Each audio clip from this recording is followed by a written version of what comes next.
Well, good evening, everyone. I'd like to call to order the regular Board of Trustees meeting for Tuesday, October 8th, 2024. Will you please stand and join me in the Pledge of Allegiance? I pledge allegiance to the flag of the United States of America and to the republic for which it stands, one nation, under God, indivisible, with liberty and justice for all. Clerk, will you call the roll, please? Mayor Karspeck. Here. Mayor Pro Tem Murphy. Here. Trustee Hardy. Yes. Trustee Albrecht. Here. Trustee Wing. Here. Trustee Ayers. Here. Trustee Kurtz. Present. Excellent. We have a full board tonight. Next on our agenda is citizen participation. If there's anyone in the audience tonight that would like to speak to something that is not on tonight's agenda, if you could please come to the front and state your name and address.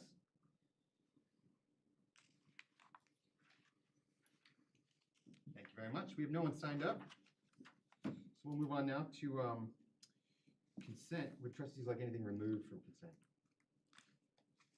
Otherwise, is there a motion to approve? So moved. Is there a second? I'll second. All right, trustee Kurtz has moved on the consent. Trustee Ayers has seconded. Clerk, can we have a roll call vote, please? Trustee Wing. Yes.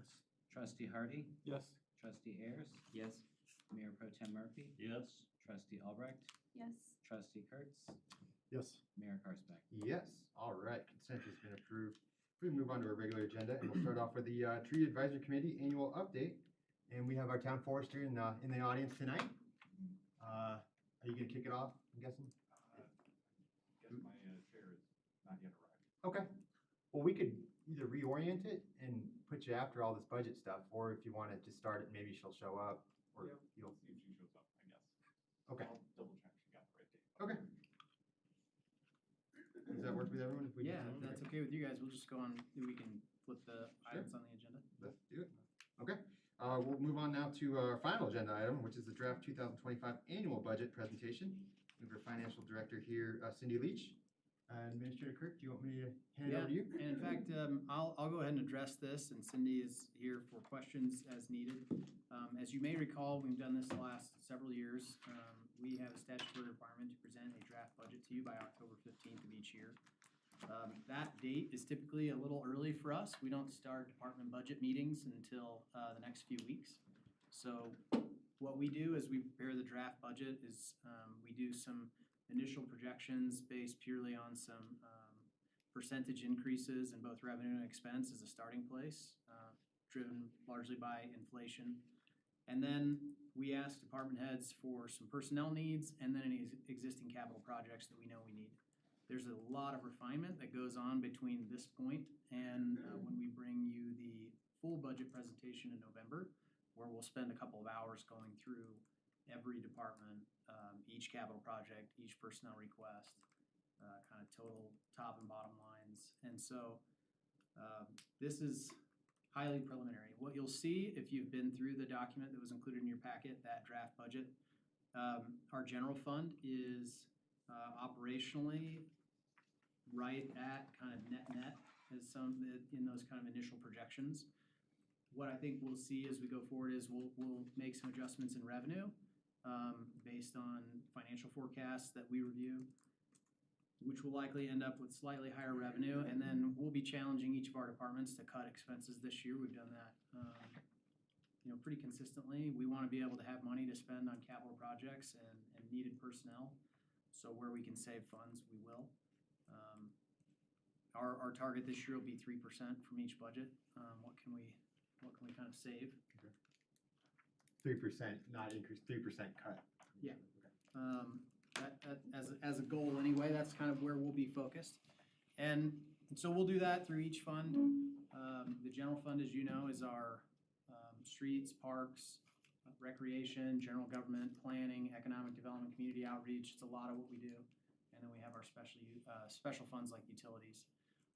As you may also recall, we're going through a rate adjustment process. That will not be complete by the time we update the budget. And so while we would expect that our rates will change, we will be budgeting with them with the expectation that they will stay relatively the same with some modest increases based on either a CPI increase that we may recommend to you at budget time or based on the increase in number of paying customers, which is largely what drives revenue growth in the utility side.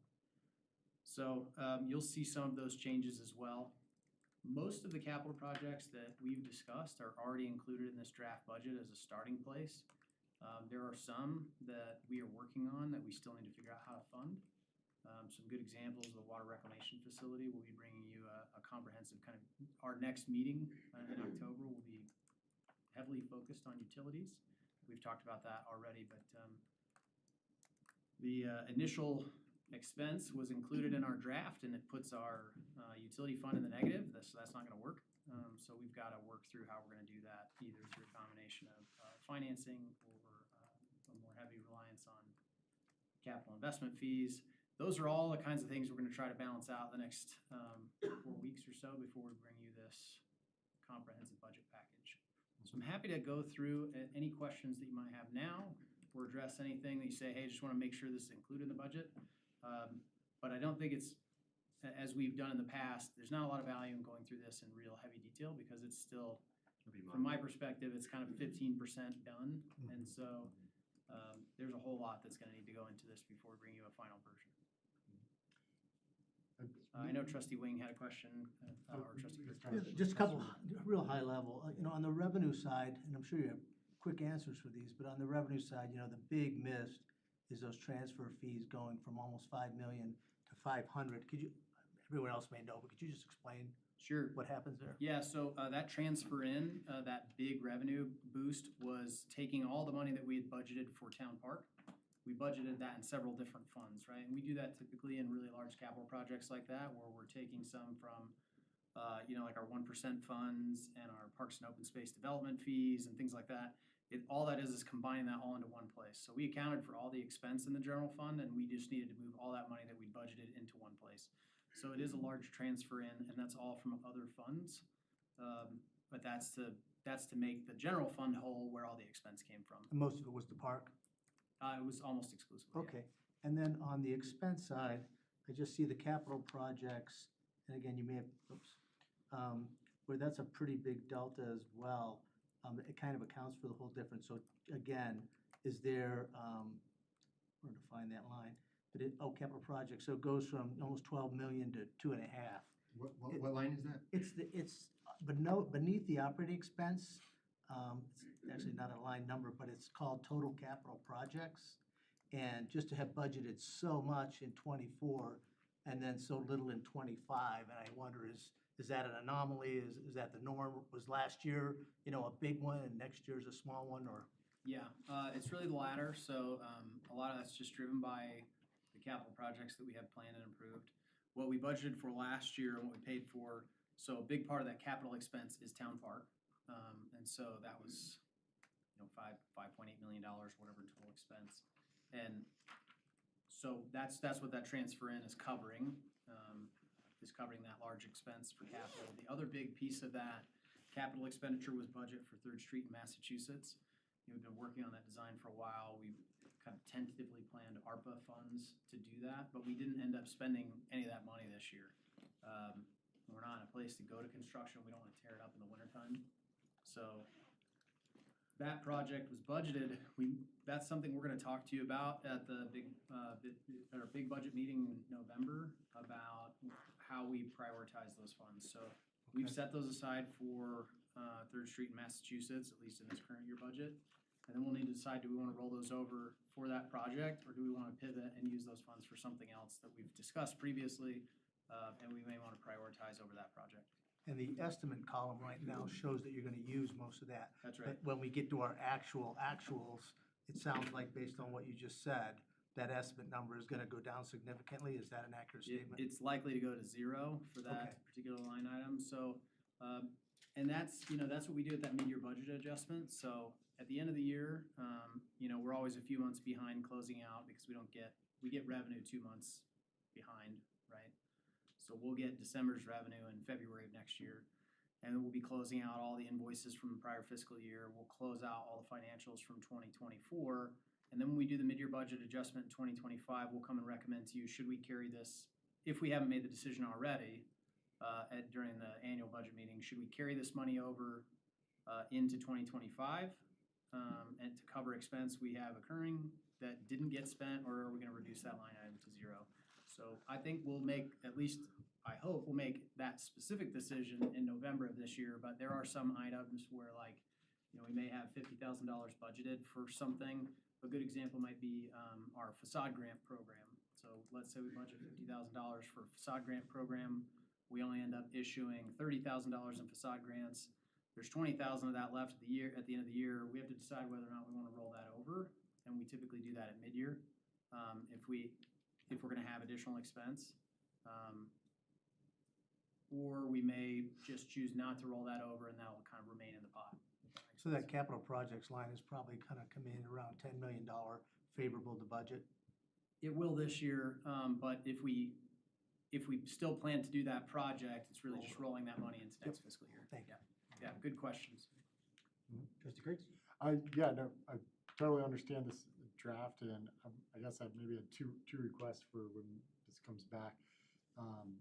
And I don't know if there is a good way to do it, because I know that the devil's in the details with this, but is there a kind of almost like a executive summary table, big flick table that could be put together where it's just like the top line? Yep. For every, and I think you guys We did that will last do year. that with the budget presentation. Yeah. Every fund will look at just a summary slide, Yeah, total revenue, total expense, total net, and then what does our ending fund balance look like? And we'll present that to you with each fund while we go through the budget. and I was remembering, I think in the PowerPoint, I think you all did that, so just. will.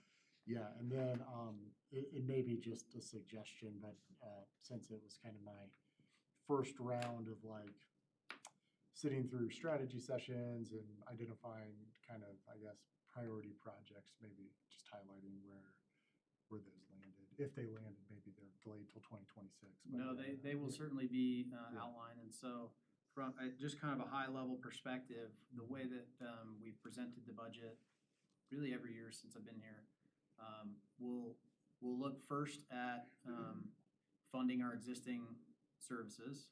Then we'll look at all the things we need to do in order to maintain, Yeah.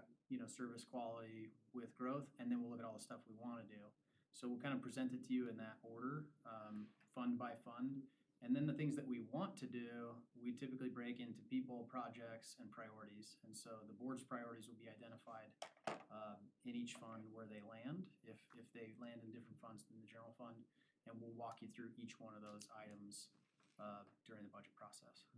I think that's a really good request, though. If here, you could do a one-page where you could just have totals for each one of the departments all rolled up in one page, right?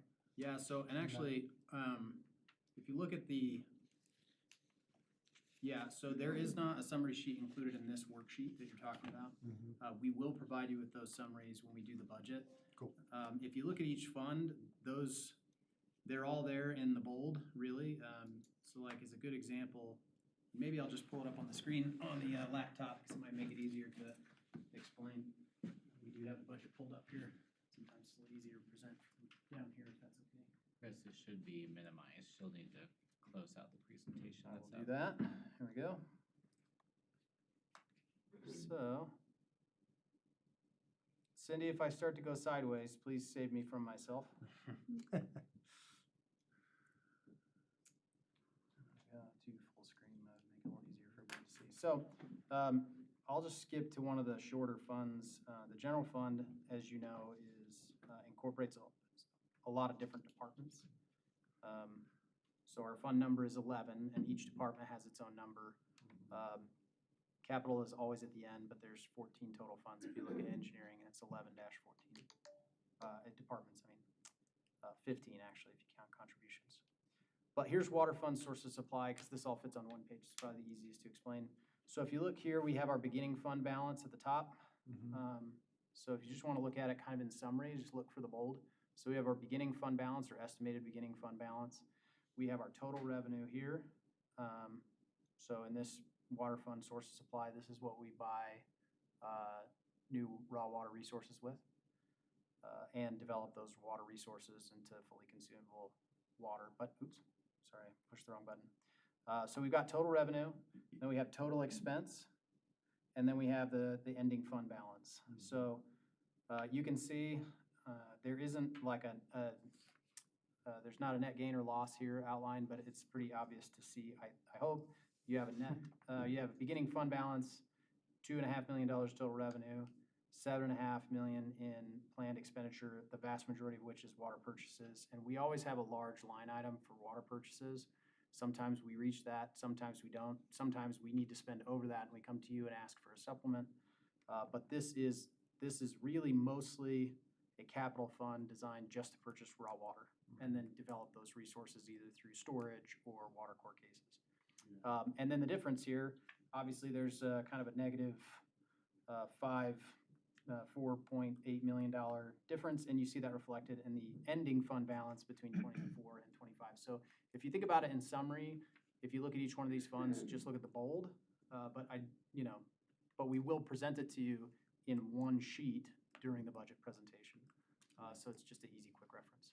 Yeah, that would be great. And so it'll be, you can kind of see the whole town in one table. Absolutely, you can see it all at once. Yeah, perfect. And what you will see at the very bottom, and sorry to scroll really fast, that's probably hard to watch. And maybe it won't keep up. It doesn't, so I've fried the computer here. I think it's just gonna take a minute to load this PDF. Hopefully that's all that's going on.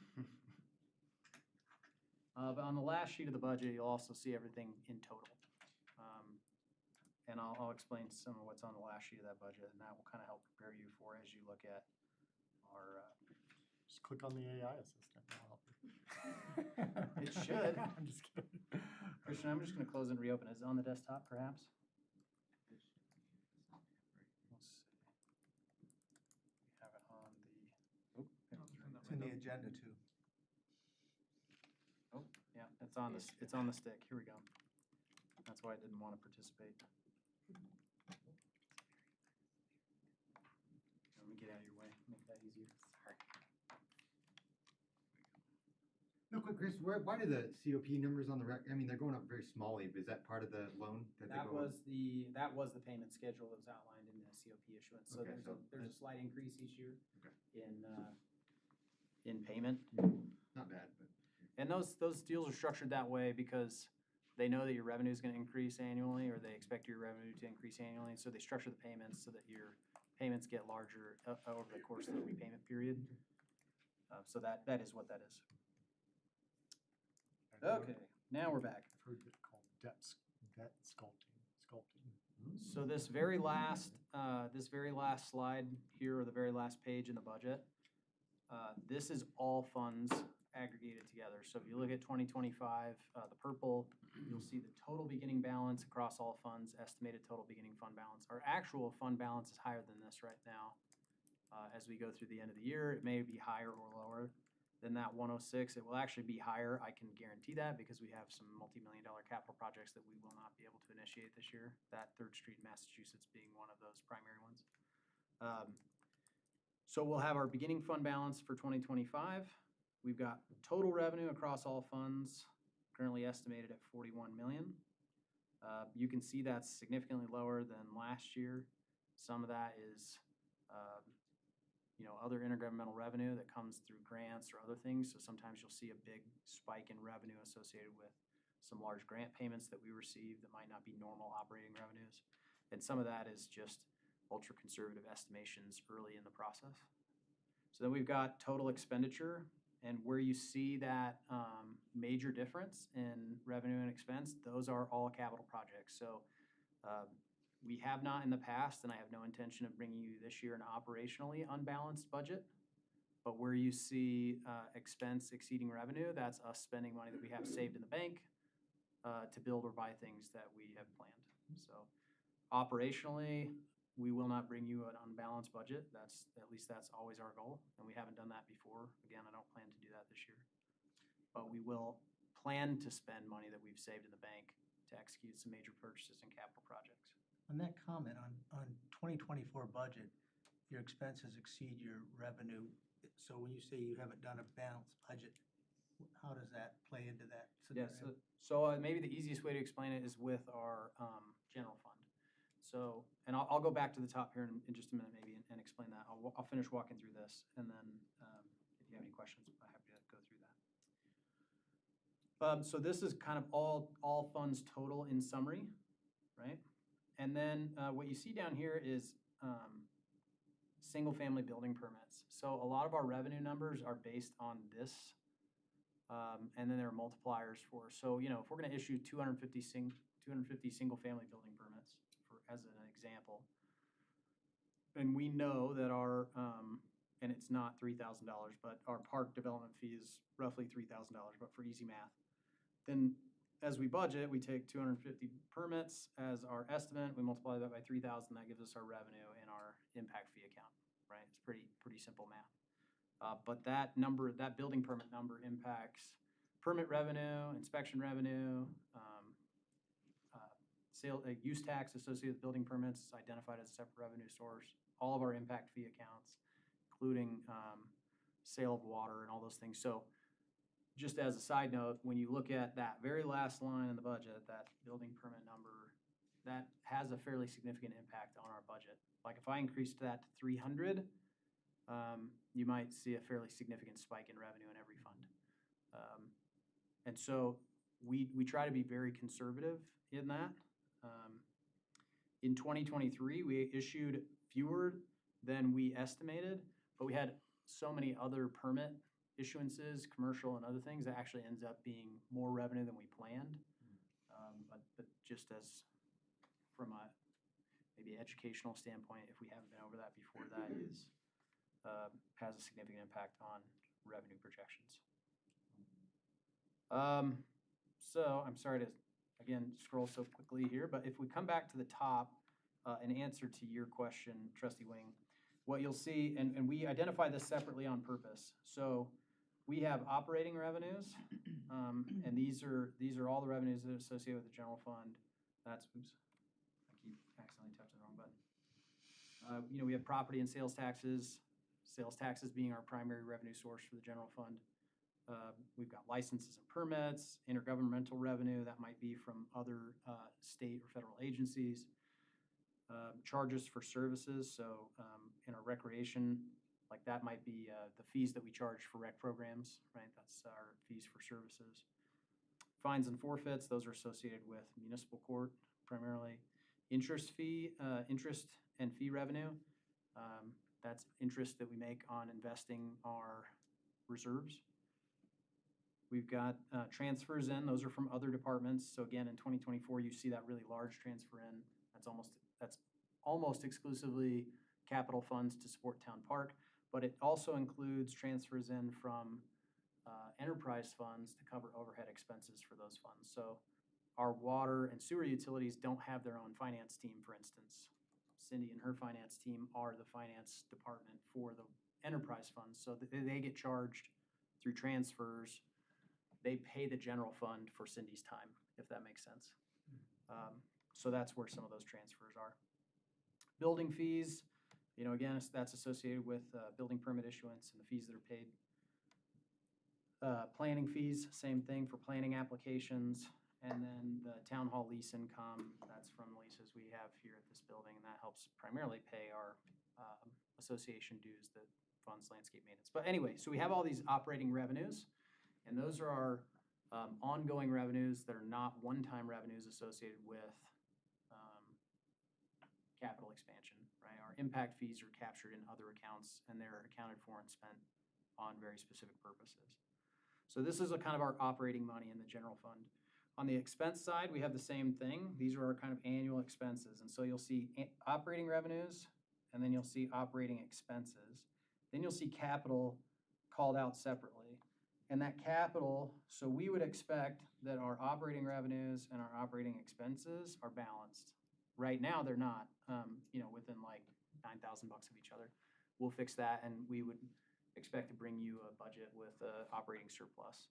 That operating surplus, when realized, will go into our total fund balance, and then we'll use that money that we saved on future expenses for capital and capital equipment and capital construction projects. Does that make sense? Yeah. And so where you see the deficit, you have, so these are discretionary. All of these capital projects are discretionary. And so we're choosing to spend money we've saved on these capital projects. If we choose not to, then we wouldn't be unbalanced. So we're spending money out of our savings account, if you want to look at it that way, to build and buy big purchases. But on a monthly cash flow or annual cash flow basis for our operating, we would expect to be in the net positive.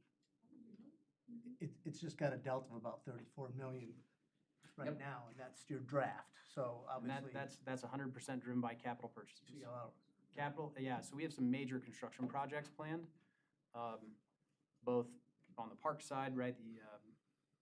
We've got Arboretum, 3rd Street in Massachusetts, that may be transferred into a different project if the board's supportive of that.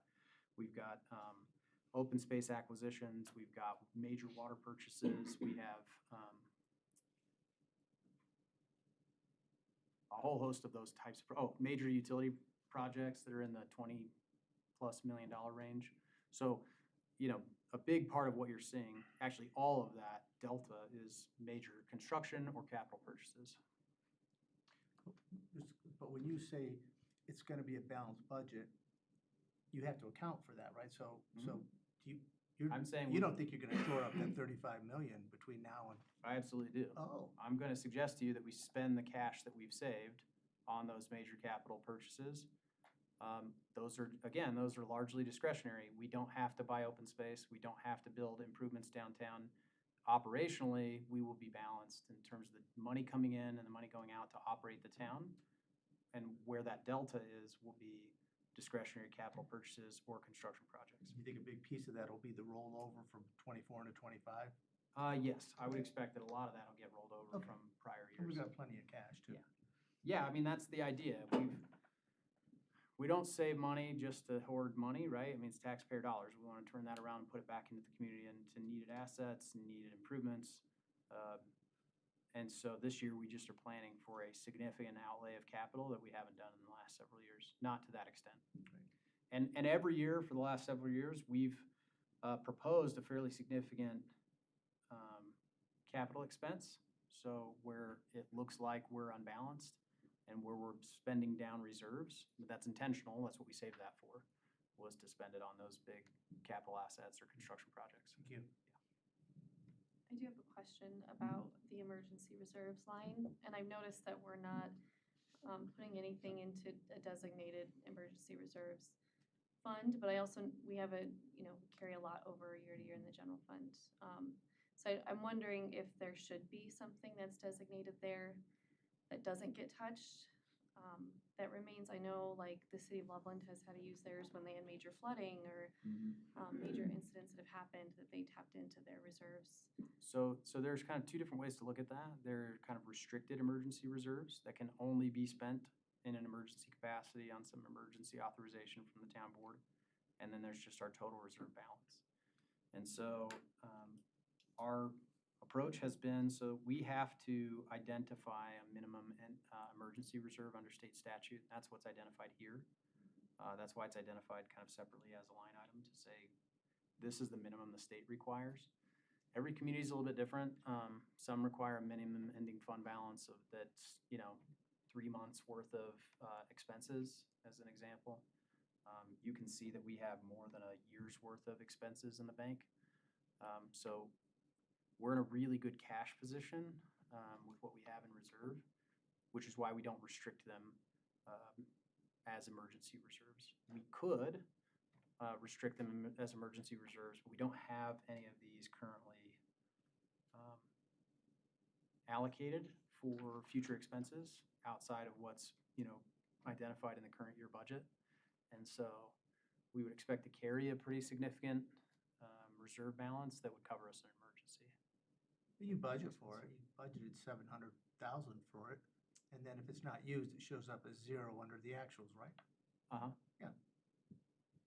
And is that the first time we're budgeting for it though? Because I'm not seeing it show up in the past years. Yeah, so we just, because we haven't spent it, we don't leave it in past year budgets. So like Trustee Wing mentioned, if we don't spend it, the actuals will be 0, which has been the case. And so we're just holding that minimum. So we hold that minimum emergency reserve, and then we have that minimum ending fund balance, which is, what is it, 3%? The, Emergency reserve is 3%. Emergency reserve is 3% of the revenue, and the ending fund balance is 15% So those are kind of statutory requirements that actually, the minimum ending fund balance is a 15% choice we made. Yes, that's correct, yeah. The 3% of revenues is a statutory requirement for emergency reserves. If we don't spend it, then we just have a new emergency reserve number the next year. I mean, I would suggest just the times that we live in with natural disasters and things that are happening, would like to have designated funds for any type of emergency in Berthoud. That way, we're not thinking about that. It's just kind of out of sight, out of mind, but it's there when we need it. Yep. Especially if economically things don't pick up in the next couple of years and we don't always have a huge general fund reserve carryover. It'd be nice to have something to fall back on. And I don't know if we've ever had that discussion, but I do want to bring it up this time I as don't know if we've something ever had to that really specific of a start thinking conversation about. about, a dedicated emergency reserve fund, which we would likely, if we were going to do something like that, we would probably want to transfer those funds Beyond Tabor, I to think a that's the separate only time. account. But I don't know, that's something Cindy and I could talk about and talk about how that may or may not make sense in the context of how we currently account. But I understand your point. And I would love to hear Cindy's feedback too, when you guys have that conversation of what, after having done this for so many years, if you guys see value to, like I said, the times we're living in are a little wild and Yeah. nice to have cushion. I know that so there's the statutory emergency reserve. And then our minimum ending fund balance, again, I mentioned it, but I don't know if I made it clear. That's a discretionary choice that we make. And we've chosen 15% as a minimum ending fund balance because that's what the, is it GASB? No, yeah, that's the GASB recommendation, Government Accounting Standards Board, is 15%. So, of expense. So you have that as a minimum ending fund balance so that you always have an emergency reserve. So you never spend down below 15% of your expenditure. And the reality is, we're not gonna lose, even in a massive emergency, we're gonna still have money coming in, right? But, you need money to respond quickly to emergencies, but then via disaster declarations, you expect to get reimbursed a lot of that through state or federal emergency funds. So you gotta have enough to be able to operate effectively for that period of time while you're dealing with that emergency. And then the expectation or the hope is that through disaster declarations, that will open up state and federal funding sources to help backfill those coffers. To clarify that, the expenses are 75 million, the cash we have is 106, but you're saying it needs to be 15% of the expenses. What, I'm missing something big time. That minimum ending fund balance is only the general fund. So when you look at that 70 million, that's all funds, not just the general fund. So the 15 million, or the, Oh, the excuse me, general fund has to be 15% of the expenses, is that what it is? that's a discretionary choice that we've made. Okay, thank you. So 15% of 14,875, our total expenses in the general fund is 1.859. Thank you. Thank you for clarifying that. So Sure. the general fund carryover includes that 15% that you have chosen to? That's correct. Okay. Yeah, so we do, from a budgeting standpoint, we don't segregate and restrict those funds. So I think it's important to make that distinction, right? In theory, the town board could spend that on anything they wanted to. It's not legally restricted. But from a planning standpoint, we're saying we need to keep at least 15% of our annual expenses as a minimum ending fund balance, primarily to deal with emergencies or serious changes in the economy, or whatever. Thankfully, we're in a place where we're nearly 10 times that minimum ending fund balance number that we've established. Again, primarily as an administrative policy, but that the board has supported through budget adoption for the last several years. Yeah, hopefully that makes sense. Yep. I know. No, that makes great It probably sense. sounds more complicated. I'm trying not to make it sound more complicated than it is. It's pretty straightforward, but Yeah, no, that was very straightforward. I do think there's an argument to be said that we should have our own reserves, just in case. I know we talk a lot about how when things, go crazy, we're responsible for Berthoud and we can't always rely on external resources right away or at all, but we are responsible for the people here. And so I would, err on the side of caution to have something in there, but I also appreciate the viewpoint that we want our funds to be usable and accessible by us.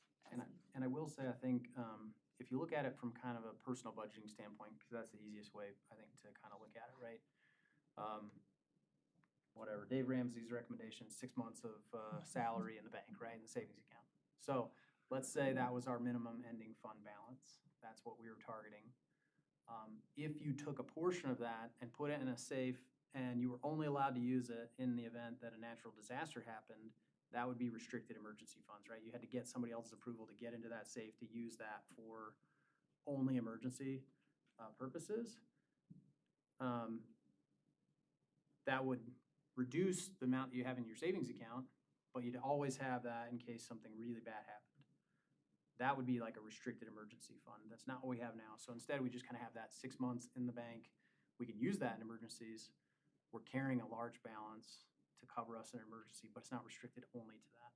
So I think that's the question is, do we want to restrict those funds, or do we want to carry a healthy emergency kind of minimum ending fund balance? We could even increase that number. 15%, again, is kind of the recommendation through the Government Accounting Standards Board. That's right. No, excuse me.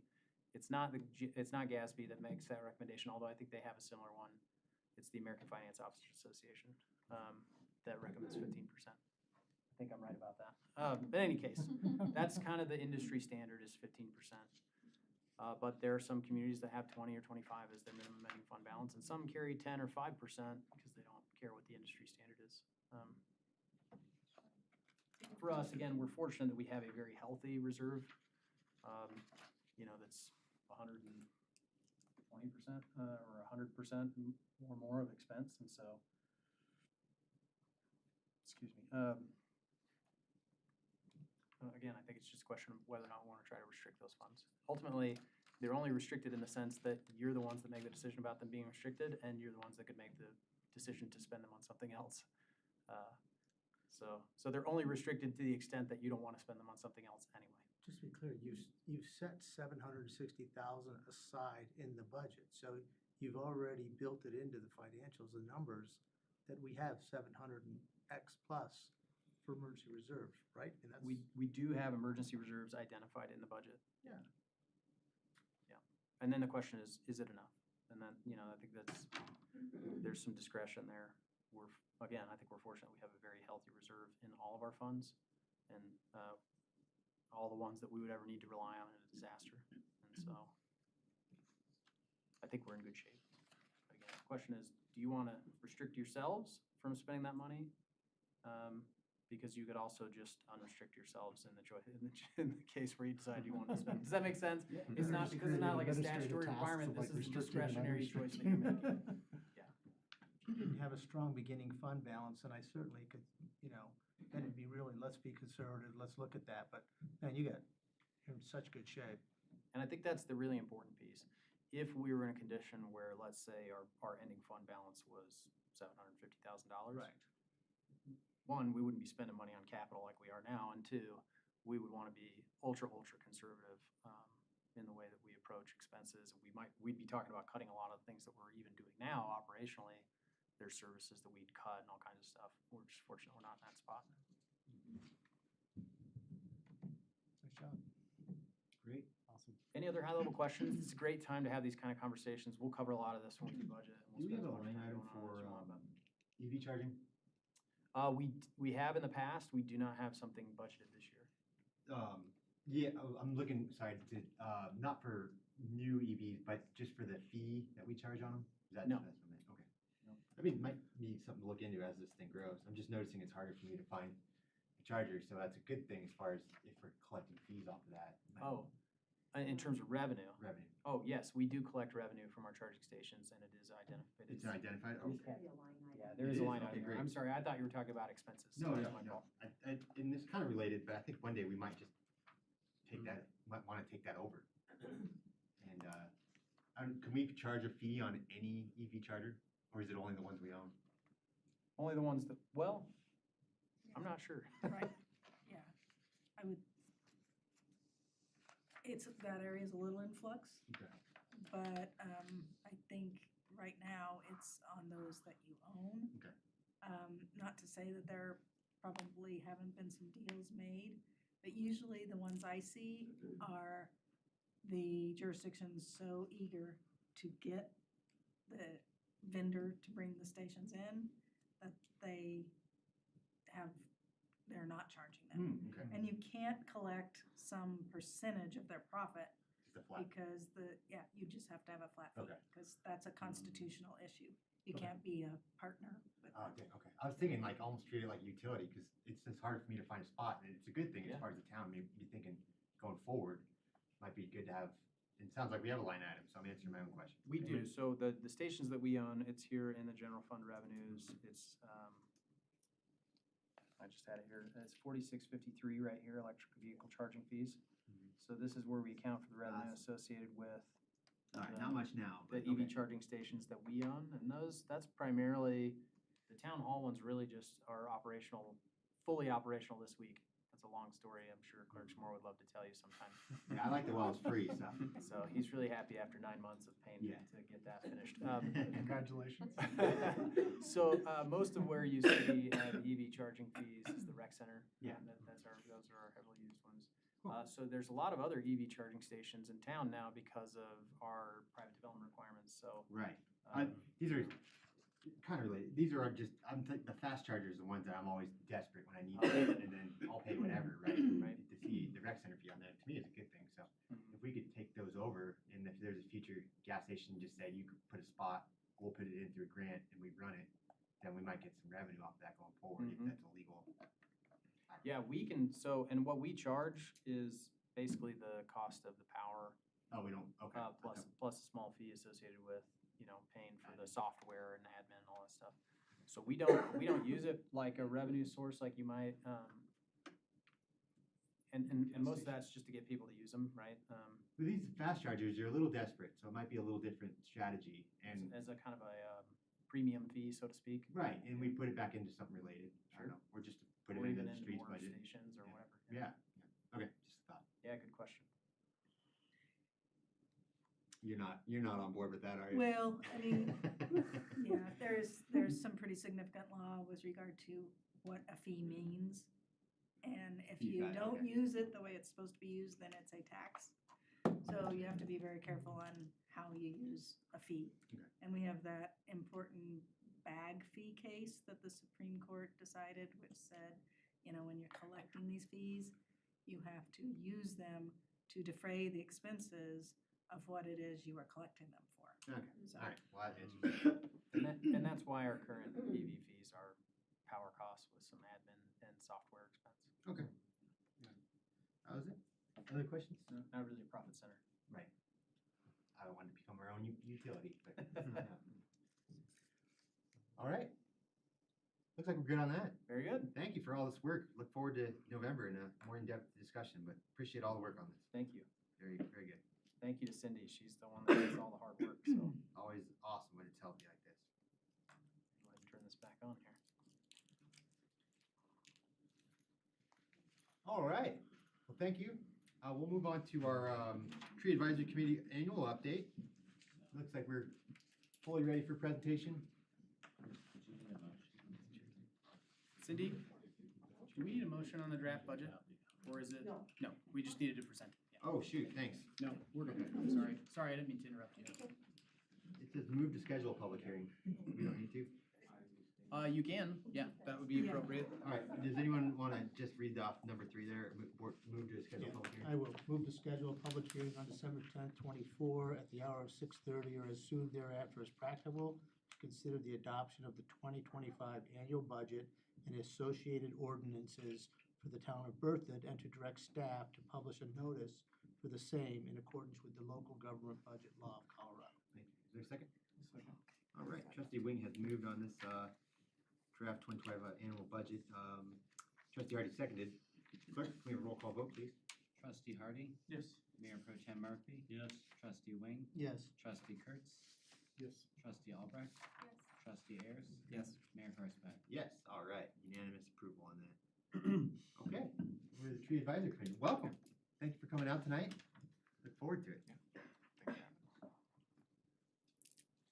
So, Kathy Menschel is the chair of the Tree Advisory Committee this year, and she's been doing a great job. Awesome. I feel like we've got crazy momentum through these last couple of years, and we're excited. Going into next year, we did just renew a bunch of chairs for our committee, but we're excited with a lot of momentum continuing on these next 2 years, so. Yeah, I think we've got a really great group on the committee, very committed, very educated, people that have a lot of really good input, I feel. And we've been much more active and outgoing in terms of outreach with the community this year. We've been involved in Bertha Day, we've been involved with the Oktoberfest. We had a great, a lot of interaction with people at Oktoberfest about the Arboretum, lots of questions about trees in the community and the canopy and keeping that canopy alive in the community. So, and people just seem much more focused. Also, we had a very cold, snowy, wet Arbor Day. Planted a tree with a group of Girl Scouts who just didn't mind getting their feet all muddy. And we had just incredible response to our poster contest. We had 235 entries from the elementary schools. And we're putting that into a calendar that will be for sale. So, I mean, these are just really positive community things. There's a big focus on educating the community, and I think that's really key. We've been involved with other partners, including Berthoud Local and the Master Gardeners of Larimer County. So this has just been, I think, a real step up in terms of what the Tree Advisory Committee can be doing. Obviously, it's very important that we're continuing our, our, Sorry. so I'm moving to page 2 here. Continuing our Arbor Day celebration, our Tree City USA designation, which is very important, and there's many things we can continue to do and to improve on that. We're obviously really following closely on the EAB situation and the treatment of trees, public trees. We even discussed a street tree carving cost share program because we're losing some big trees, and some of the folks in town have been very creative in getting someone to carve the stump of the tree into something beautiful as opposed to just a stump. So we've sort of been aware of that and knowing that's going on. And we've also been very involved in the Arboretum plans and are very excited about having that happen and feel that's just going to be a tremendous asset to the community. So those are my highlights. Do you have anything to add, Paul? I just, can't speak enough on how much the Tree Advisory Committee really is like the fuel behind what forestry is doing these days, at least for community outreach. They were the ones who really got me into we wanted to do a lot more outreach to the elementary schools here in town for Arbor Day outreach along with our poster contest. To put it in perspective, last year we only got, we didn't outreach with any schools and we only got 3 posters. This year 253 posters was almost overwhelming, but it was they helped me get into both Ivy and Berthoud Elementary for an assembly about trees. Oh. I couldn't have done that without them.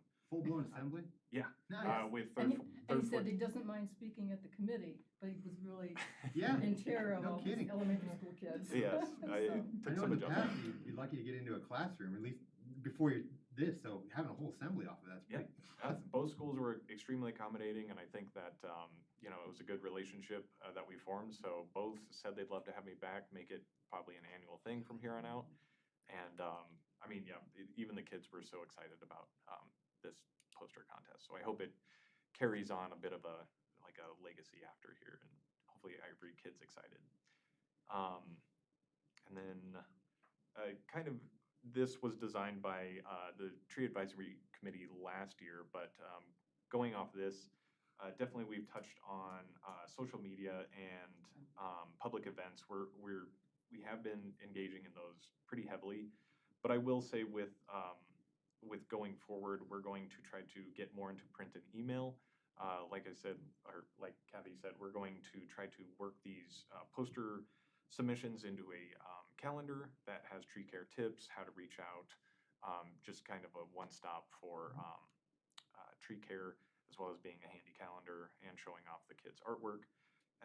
And then we're going to try to work more into advisory roles, whether it's with helping residents get in touch with tree advisory members for tree questions or streamlining their communication to the forestry department. And then I think further down the line, we will definitely focus on partnerships. And like I said, I have got a great goal-oriented committee this round. So in our very next meeting, we're going to be talking about how exactly we want to tackle those next pie slices, basically. And we'd love to know what the board feels that their objectives with the tree advisory committee are focused. So if you have any input, comments, love to have that. Fantastic. Definitely like that tree carving. Hey, can you tell us more about that idea, the cost share for tree carving? Yeah, so it, let's see, Fifth and Turner. There was an ash tree that came off, it came down on the corner, not like it just got cut down, it didn't come down in a storm or anything, but the homeowner just left it at about a 12-foot stump and carved it into a really beautiful hawk perched on a That's log. awesome. It was really well done. And I think it really caught the eye of administration here in town, and they kind of, pitched it to me, bring it up to the tree advisory committee, and we kind of talked about it, some implications of what it would look like, the town sharing the cost of a cost, like something like, carvings, art in the community, Art Yeah. tour. Yep. I think let's do My it. neighbor did owls on her tree Yes, stump. that's beautiful. That's, yeah. I love Cheryl's owls. I loved Lori, the hawk thing, because I've never, really it's a cute little hawk on this huge stump. I thought that was like, It's it's beautiful. novel. Yep. It was awesome. That's the one with, it's got a plaque on the bottom, doesn't it? I went Yeah. online and looked that up. That person, whoever did that, does absolutely unbelievably incredible work. They had like a year and a half wait to get him. He did a dog on someone's patio, and when you think it's a real dog sitting there on the patio, that's how good he is. The other thing is, like, if you drive through Frederick, the whole Colorado Boulevard, the whole stretch going through Frederick is all tree stumps, carvings like that. Fascinating. It is, it's really cool. Do you foresee a problem eventually where we want them to replant, but all the space is kind of taken up with We carvings? discussed that. Yes. So, When carving per house. yeah, all those were discussed. I feel also like it might target only a very specific part of Berthoud right now.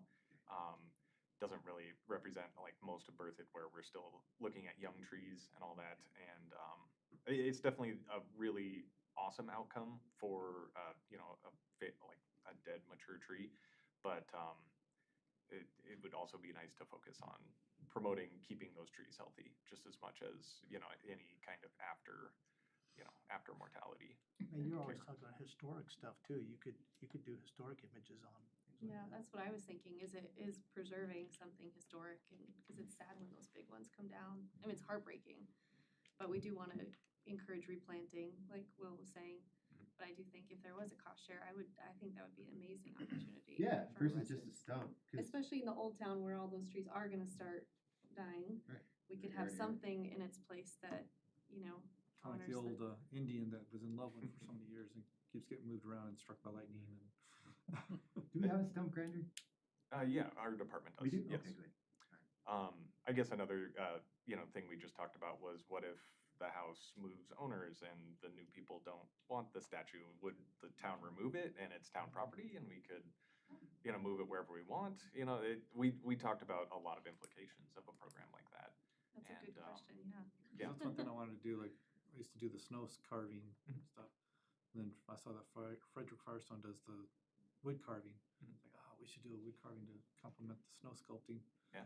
So maybe get with you guys to get some tree stumps and we can pull that off from Main Street to do a tree carving contest and then find places to home them in various parks.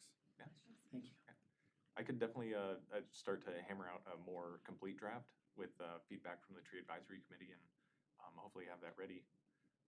Hopefully sometime next year. Yeah, even if we just did an event sort of thing where we kept tree stumps, not necessarily kept them on people's properties, but collected some stumps so that we could do a carving contest like that.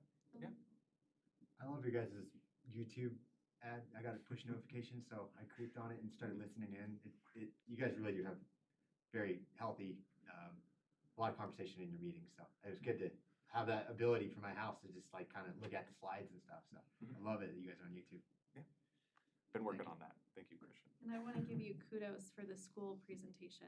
My 9-year-old came home like so jazzed. So she's like, I have to win this contest. Yeah. Like, she's like, all these people you knew came and told us about trees. And I was like, wait, who? Who was there? And so she loved getting to know you guys and know that you guys exist in town. And like, it was a big deal. And the calendar idea is really neat because if that's in people's homes, like you said, it gives them direct contacts for the trees. Because like in Old Town, I mean, we have so many different trees on our properties and you don't always know who to call. And so even for me, trying to direct people with who to call with their questions can be, confusing sometimes. So having something that they have on their fridge or in their house that has that information, I think would be super helpful.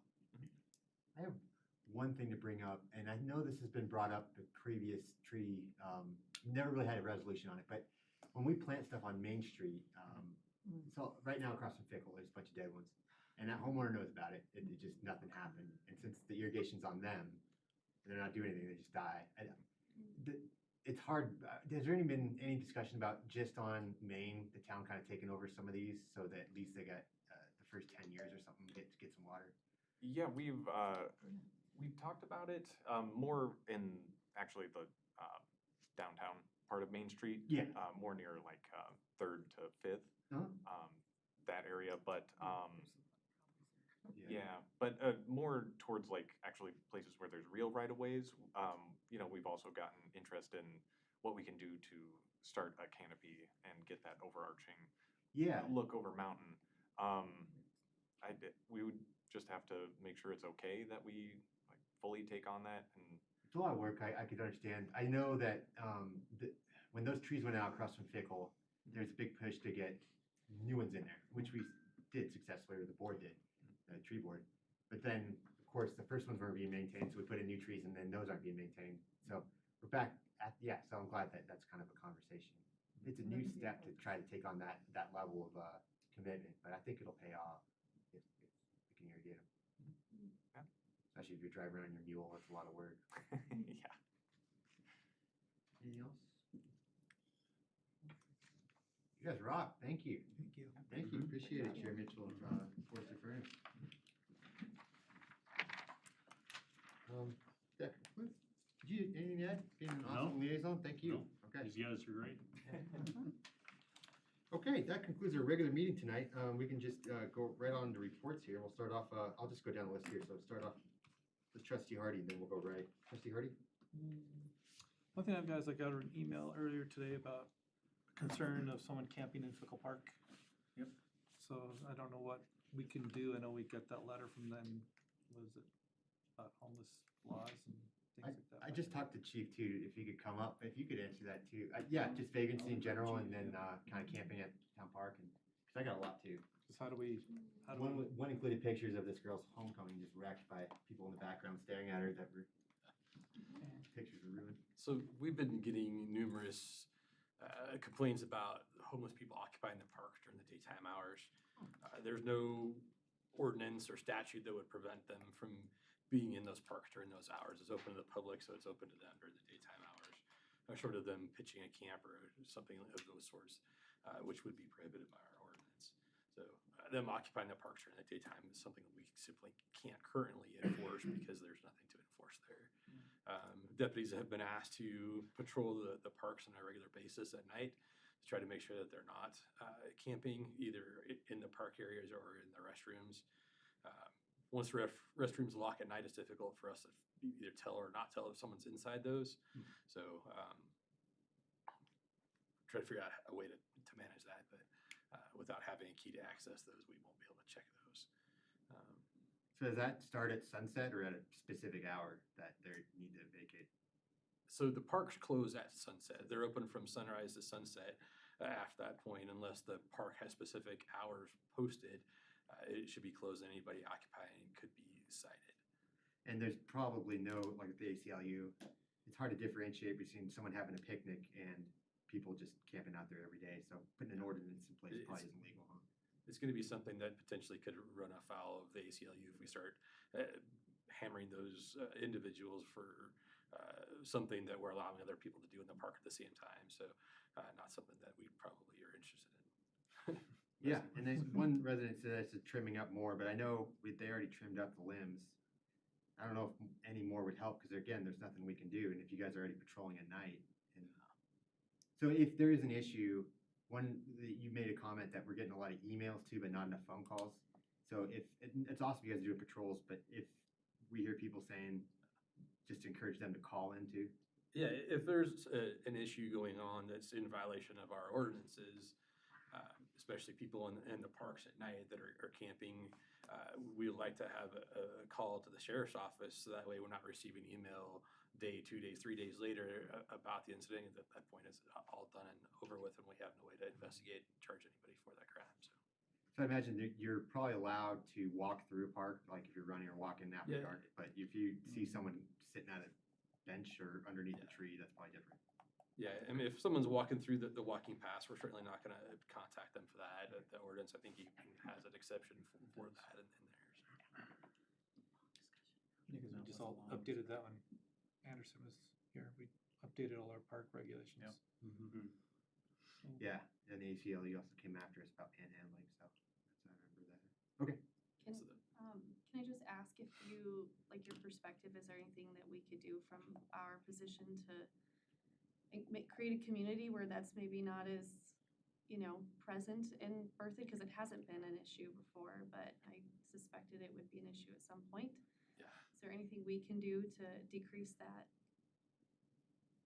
No, I think currently the town of Berthoud does a good job of assisting the homeless people that are from within our community and not providing services to those who might just choose to wander towards this community.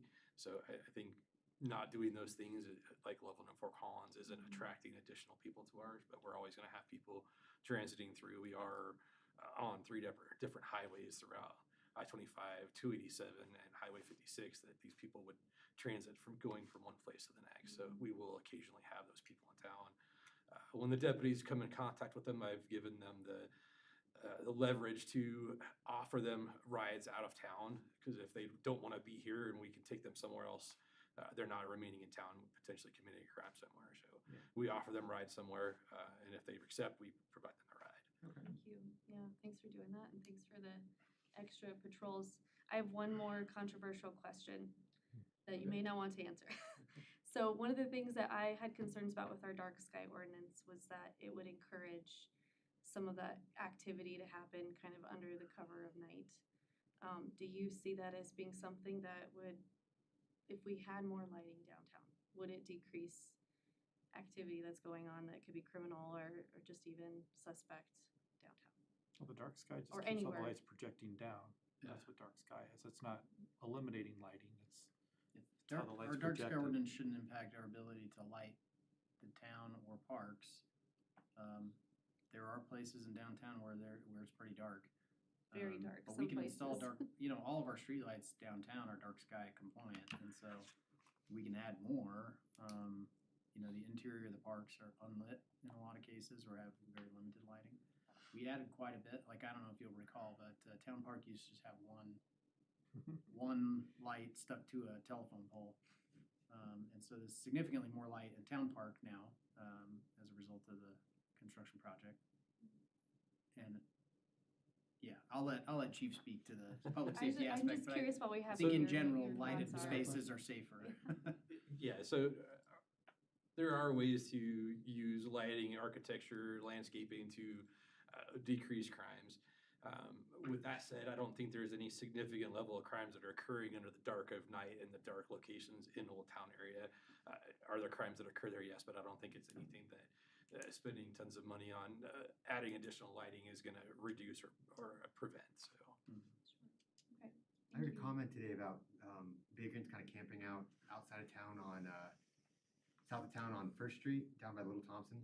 Like, is there a caravan of cars or something South of town on First Street? So almost down by the Little Thompson. There was one of the bread vans and a motorhome that we've been dealing with. They've Is that where been they in go? several locations throughout town, and Okay, so they just kind of move around. They Nothing move we can do around, about them either, huh? we place tow tags on their vehicles because they've been parked there for too long. They then move them, and then that 72-hour time period starts over again. So Okay. it's just a constant thing. So that's one of the conversations I've had with the town attorney, is working on creating an ordinance in order to give us something to work with to prevent that stuff from happening. So. Thank you. Thank you. That'll help respond to some emails. Anything else, Trustee Hardy?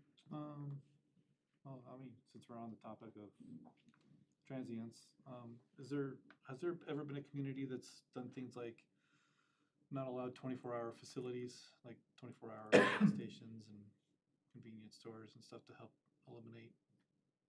Because that's usually what attracts. If they've got a warm place to go at night, they hang out there. But that was just something I got in a conversation with once about somebody. And it's like, well, how do we deal with the transient population?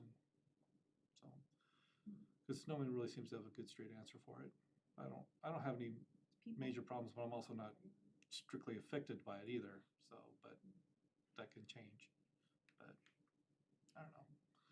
This is a regular topic of conversation that at a lot of different kind of municipally focused conferences and seminars and meetings, and I don't know that anybody's found a silver bullet, and there's just no easy solution. It's like, do you build facilities to accommodate them, or do you take away the facilities that Well, they like to be accommodated by? it's interesting, there's some examples of what not to do, I think, from some of our neighboring jurisdictions who had some really significant issues with some of the strategies they tried to employ that didn't really turn out well. But we actually had a long discussion about homelessness or the unhoused, or there's a lot of different terms for it nowadays, but I think we all know it's the same kind of thing. In our leadership team meeting that was driven by some meetings that we attended last week. And so, I think this is an unfortunate reality of life, that there are folks who either have to live on the street because they don't have any other option that they are aware of or that is available to them, or that choose to. And then in those cases, there are not a lot of good strategies out there for solving that problem. Not that we've seen, it's certainly a regular topic of conversation. There's a lot of strategies employed all over the country, some with success, some without, but the problem exists pretty much everywhere. And I really have nothing else to report other than Oktoberfest was fun. It was good to see some of you there. So, Thanks. Trustee Wing?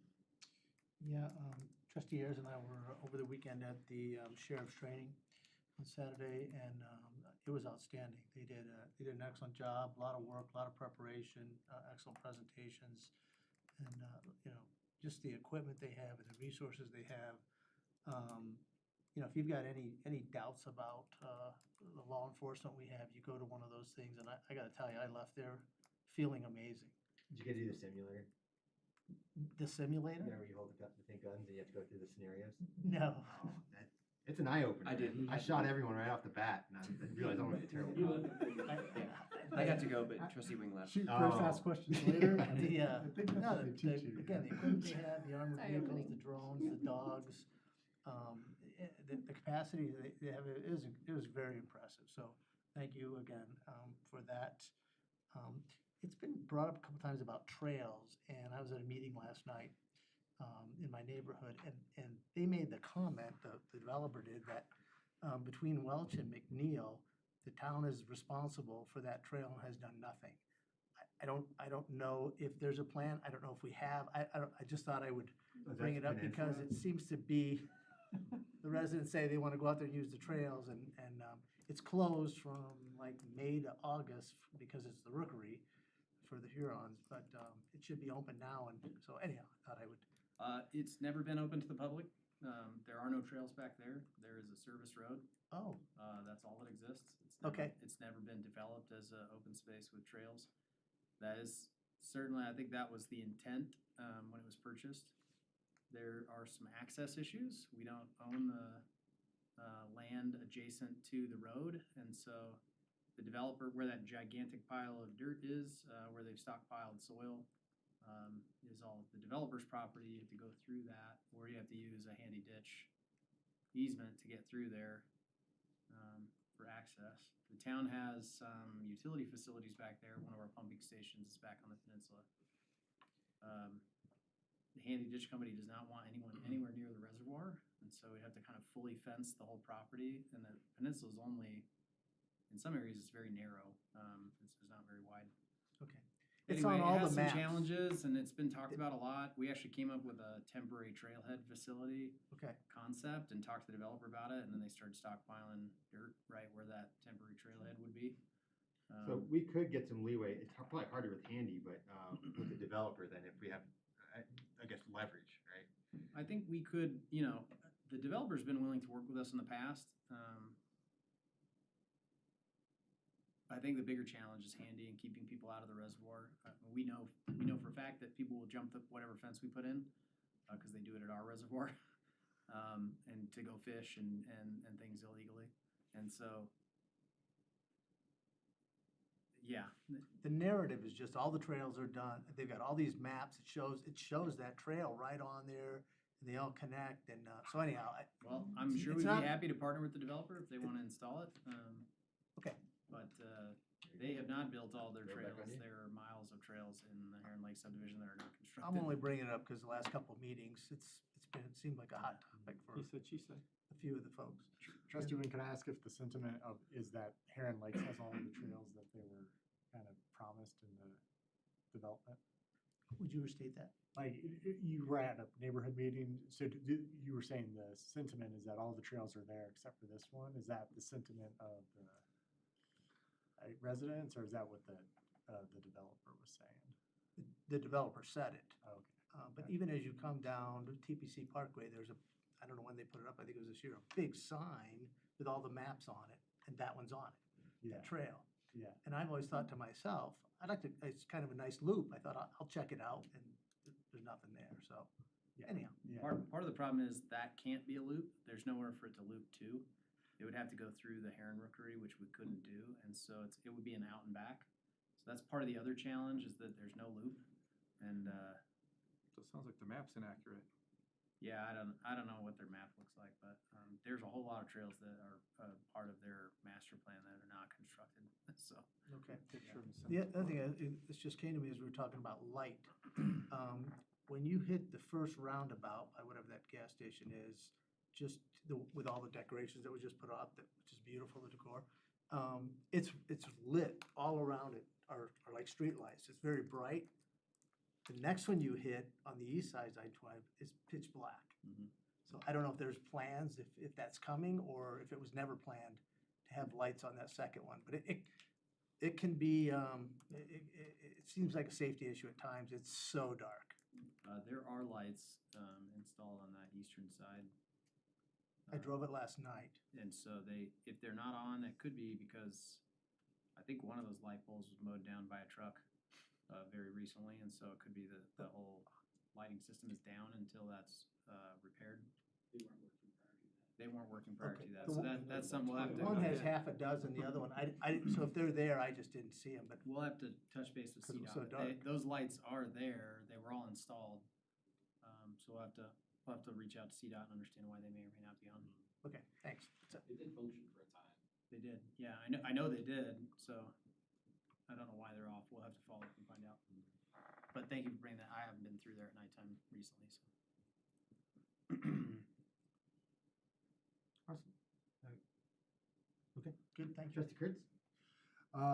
Yeah, I would just second Trustee Hardy's comment on Oktoberfest. It was awesome to see Town Park utilized in that way. A little concerned about the sod, but I'm sure it is definitely well used, but I guess it'll be a test to see how it all comes back.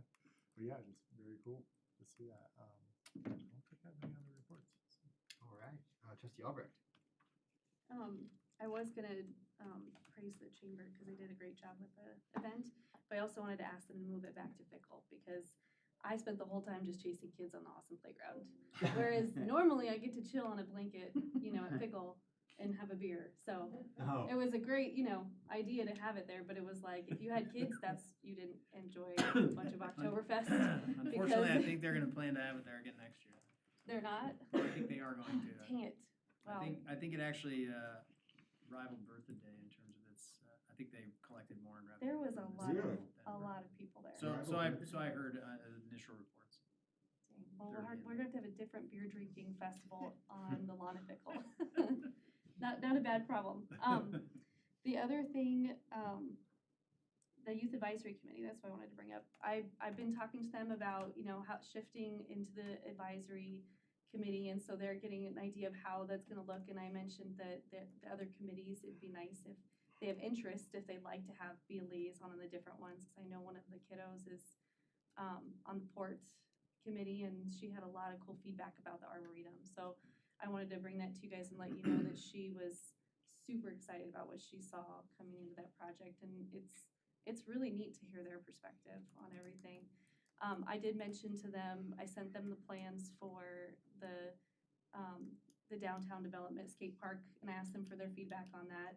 They looked not happy, just letting you guys know, they were a little bit shocked that mostly that the skating was going away and that the use was changing, so I would like them to kind of grow into sharing, their why behind how they're feeling and thinking.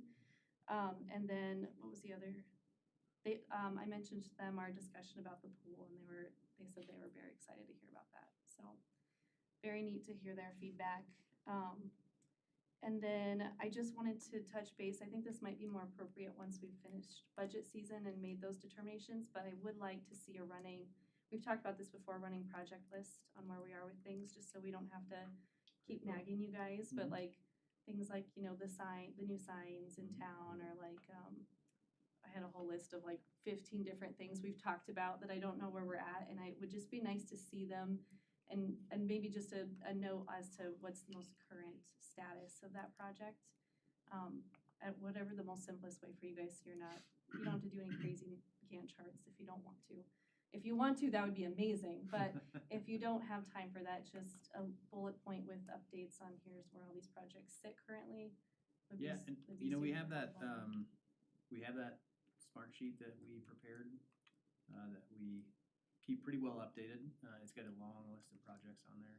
Do you mind It may sending just that be link out again? easier to provide that to you as a report in each board I was- packet. Yeah. I mean, maybe then you don't have to go look for it. That's great. It's there, so if you just have a question in the middle of the week, you're always welcome to call, of course, too, but, it is there. Although I'll admit, I don't think I've looked at it in like 3 weeks, so in fairness, it may not be super up to date. That'd be good to have. But we did try to create that comprehensive list of all the different projects, and actually the signs on 287 are on that list as an example. And how often were you updating it? We were updating it every week, and some of our staff is still updating it every week.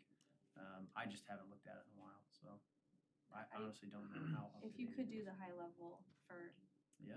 us, that would be super That'd be great. helpful. Agree. And for the public too to see. Yes, that's what I was thinking. That's all that I. There is a long list of stuff going on, so it would Yeah. be, we can just package that into a report and put it in your board packet each That'd week be if you'd awesome. like. That's probably the easiest thing to do. That would be fabulous. Yeah. Thank you so much. All right, now Mayor Pro Tem? Oh, Trustee Ayers? I'd like to echo Trustee Wing's comments and thank Sergeant Williamson for inviting us out. It was really informative. It was awesome to go tour the facility, get a feedback of, of what the services are provided. It was good to also talk to some of the trustees from Wellington. It was interesting to get their take on some of the issues that they have, being, similar size to us.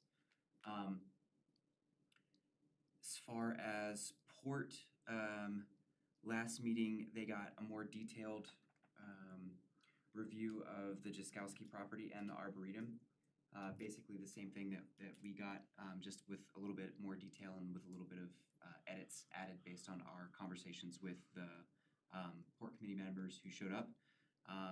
Thank you guys for entertaining that as well. I think they had, it was good for their confidence, I think, to know that their voice is being specifically directly heard. Because sometimes, as you guys all know, sometimes things get lost in translation when I'm giving a report and what they're saying and whatnot. I thought that was a great idea, by the way, and I honestly wish we could have more of that.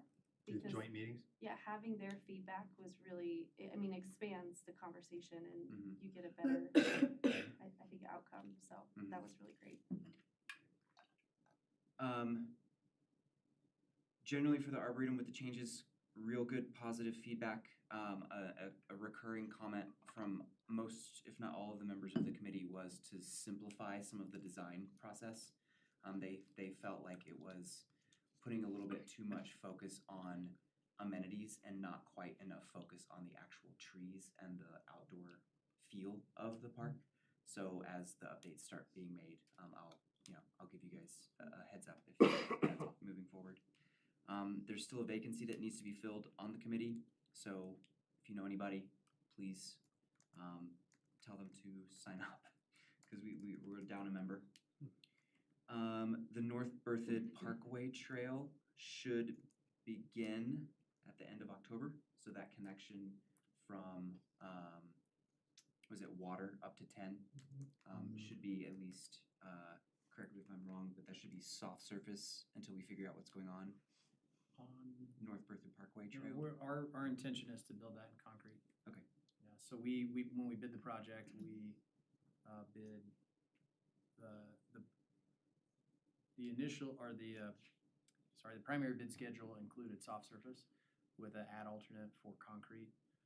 We did that because we didn't know what we were gonna be doing with Richardson, but I think so we had a price for concrete. It was a minor increase, it's actually only, I think, I can't remember off the top of my head now. I think it was like $35,000 more to do concrete instead of crusher fines. Okay.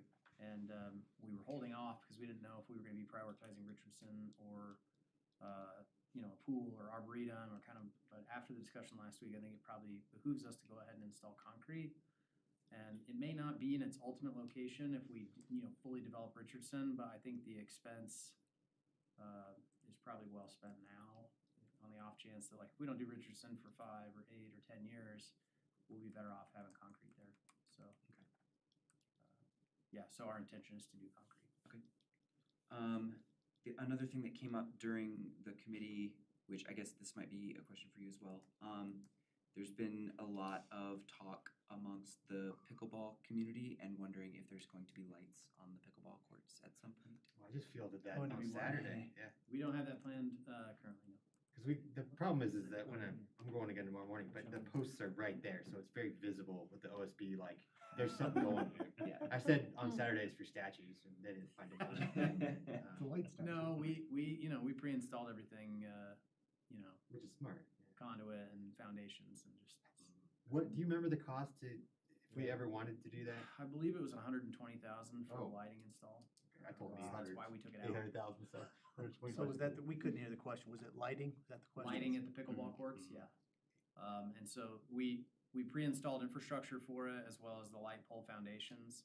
But the lighting install itself was, I think, $120,000. Those light poles, sport court lighting is different than street lighting, which is strange, but it is true. Because it's designed to create, fewer shadows, right? And then the way that the light's dispersed or whatever. So those sport court lights are significantly more expensive than, $3,000 or $4,000 street light pole. Those, if I remember right, I want to say those sport court light poles were like $18,000 a piece. Do you see any value in phasing it, or is this something that it's better to do it in bulk? I think if we do it all at once, we're going to be better off. I mean, I think we're in a financial place where we could put the lights in if we wanted to. Would there be any issue with the surrounding neighbors? I know sound is a big thing, I just didn't. No, because those lights are very directional, and They so are, it's okay. plenty far enough away, there won't be any light spillover. In fact, they'd probably be less obtrusive than just the parking lot lights. Because the parking lot lights, I believe, are taller, and so, even though they're dark sky, people sometimes, they see our lights and they go, those aren't dark sky, I can see the light, and it's like, well, that's because it's 30 feet tall, of course you can see the light.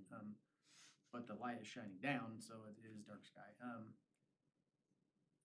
So yeah, I think the short answer is no, they shouldn't have any impact on the neighbors.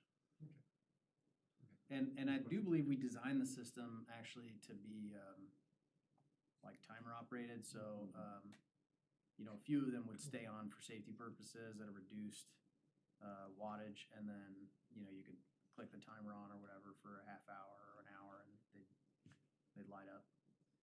But that's a very expensive system to install as well, so. But Maybe- if I do you think- remember right, that's how we designed it.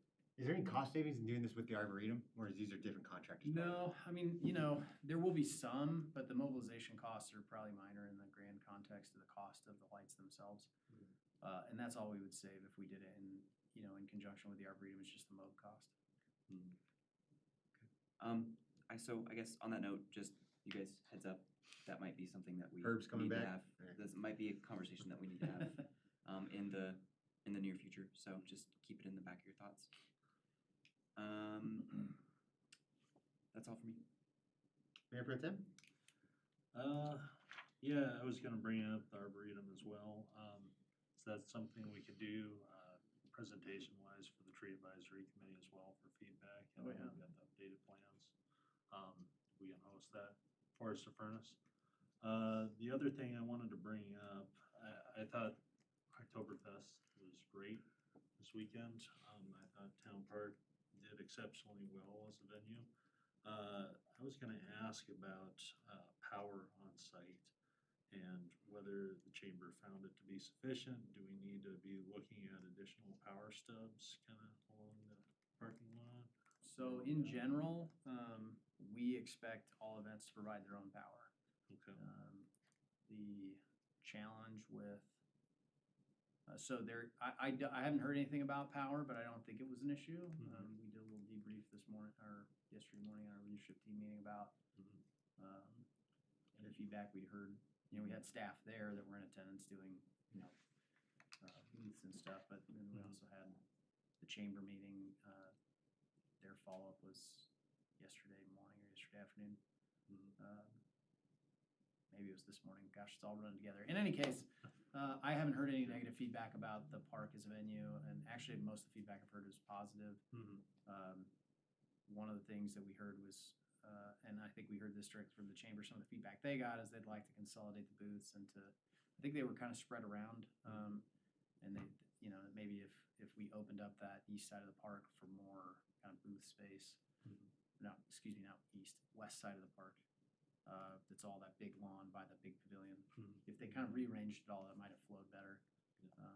But other than that, I didn't hear any negative feedback. But again, from an event standpoint, our recommendation or our requirement is typically they provide their own power. So most, like food vendors and whatever, they're accustomed to being self-sufficient. They don't have to plug in. Where that sometimes becomes a challenge is, smaller like local nonprofits who might be serving as vendors, and they're not readily equipped to, be self-contained. The challenge is when we had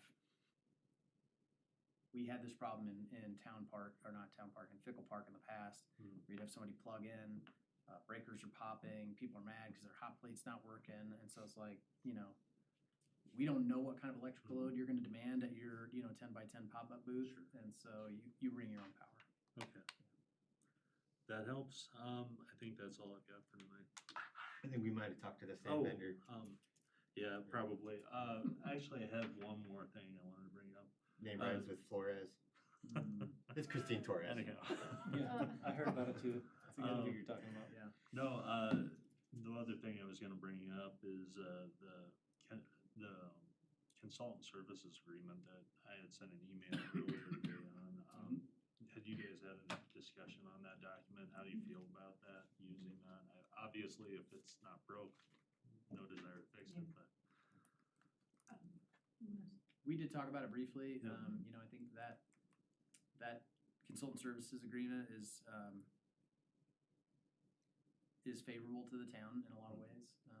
There's some quirky provisions in there that maybe don't apply to, like the Golden Links in terms of things like ownership of produced materials and things like that. We're not, but in general, I think it covers us pretty well. I think Attorney Smith and I both feel like it covers us well in the way that we're using it. And it's like you said, it hasn't been broke yet, and so it seems to be working well in that way. But I think it's been developed over time to kind of, it's pared down to just the material provisions you would want when you're dealing with anybody who's going to be on any sort of town property or providing any service back. So I think it works really well, and if there's a provision that doesn't apply necessarily to the Yeah. relationship, it's really a non-issue. Sure. I think. So, and any sort of awkward, maybe square peg in a round hole kind of provision, again, that it inures to the benefit of the town, I think, without being too heavy-handed. No, I would fully agree with Okay. that. It was just kind of the language But thank you. funkiness, you know? Yeah. It Thank is- you. It is a little bit, and that's fair. You know, That's we're fine. using it for service providers to do things Yeah. that are a little different than how we originally developed it. So Mhm. like, you know, Attorney Smith said, it's been a little bit of an evolving document, but that's been pretty standard for us for the last few years. And it really simplifies our processes in a lot of ways. Mhm.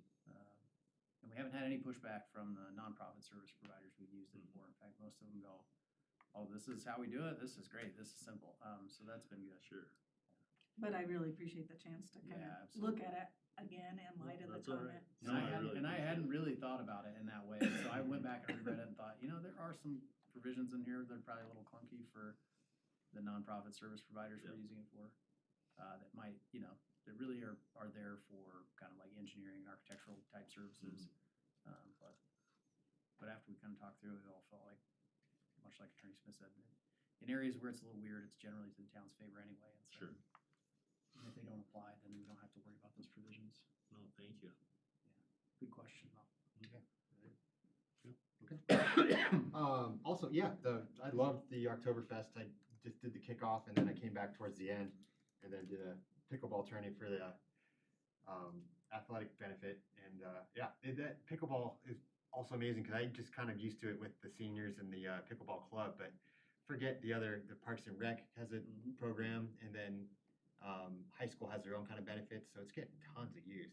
And I agree with everyone's comments on Oktoberfest. That was great. I wish I could have saw more of the booths, but hopefully next year. And I loved how staff took out the fence just for that, so you could walk straight over to the booth, so you didn't have to go around through that like side entrance. Yep. So the east and the west side were connected. Thank you for that. I think they used to do that during Birthday Day too. So that Did was they? kind of the- Okay, that was cool. the standard, yeah. Nostalgia from that. It feels like little birthday. Yeah, nice. Chris's Administrator Kirk's annual evaluation. So the questions are coming to me. I think depending on what Mayor Pro Tem says, we'll probably just use the same questions as last year. Hopefully, maybe there's a way we could do it all in one night. If the board's okay with that, we get the results, go through that process, and that way it makes it easier on Administrator Kirk and all of us. It's not spread out. I was gonna get back to you. I have no additions or Okay, corrections. cool. I'm happy with it.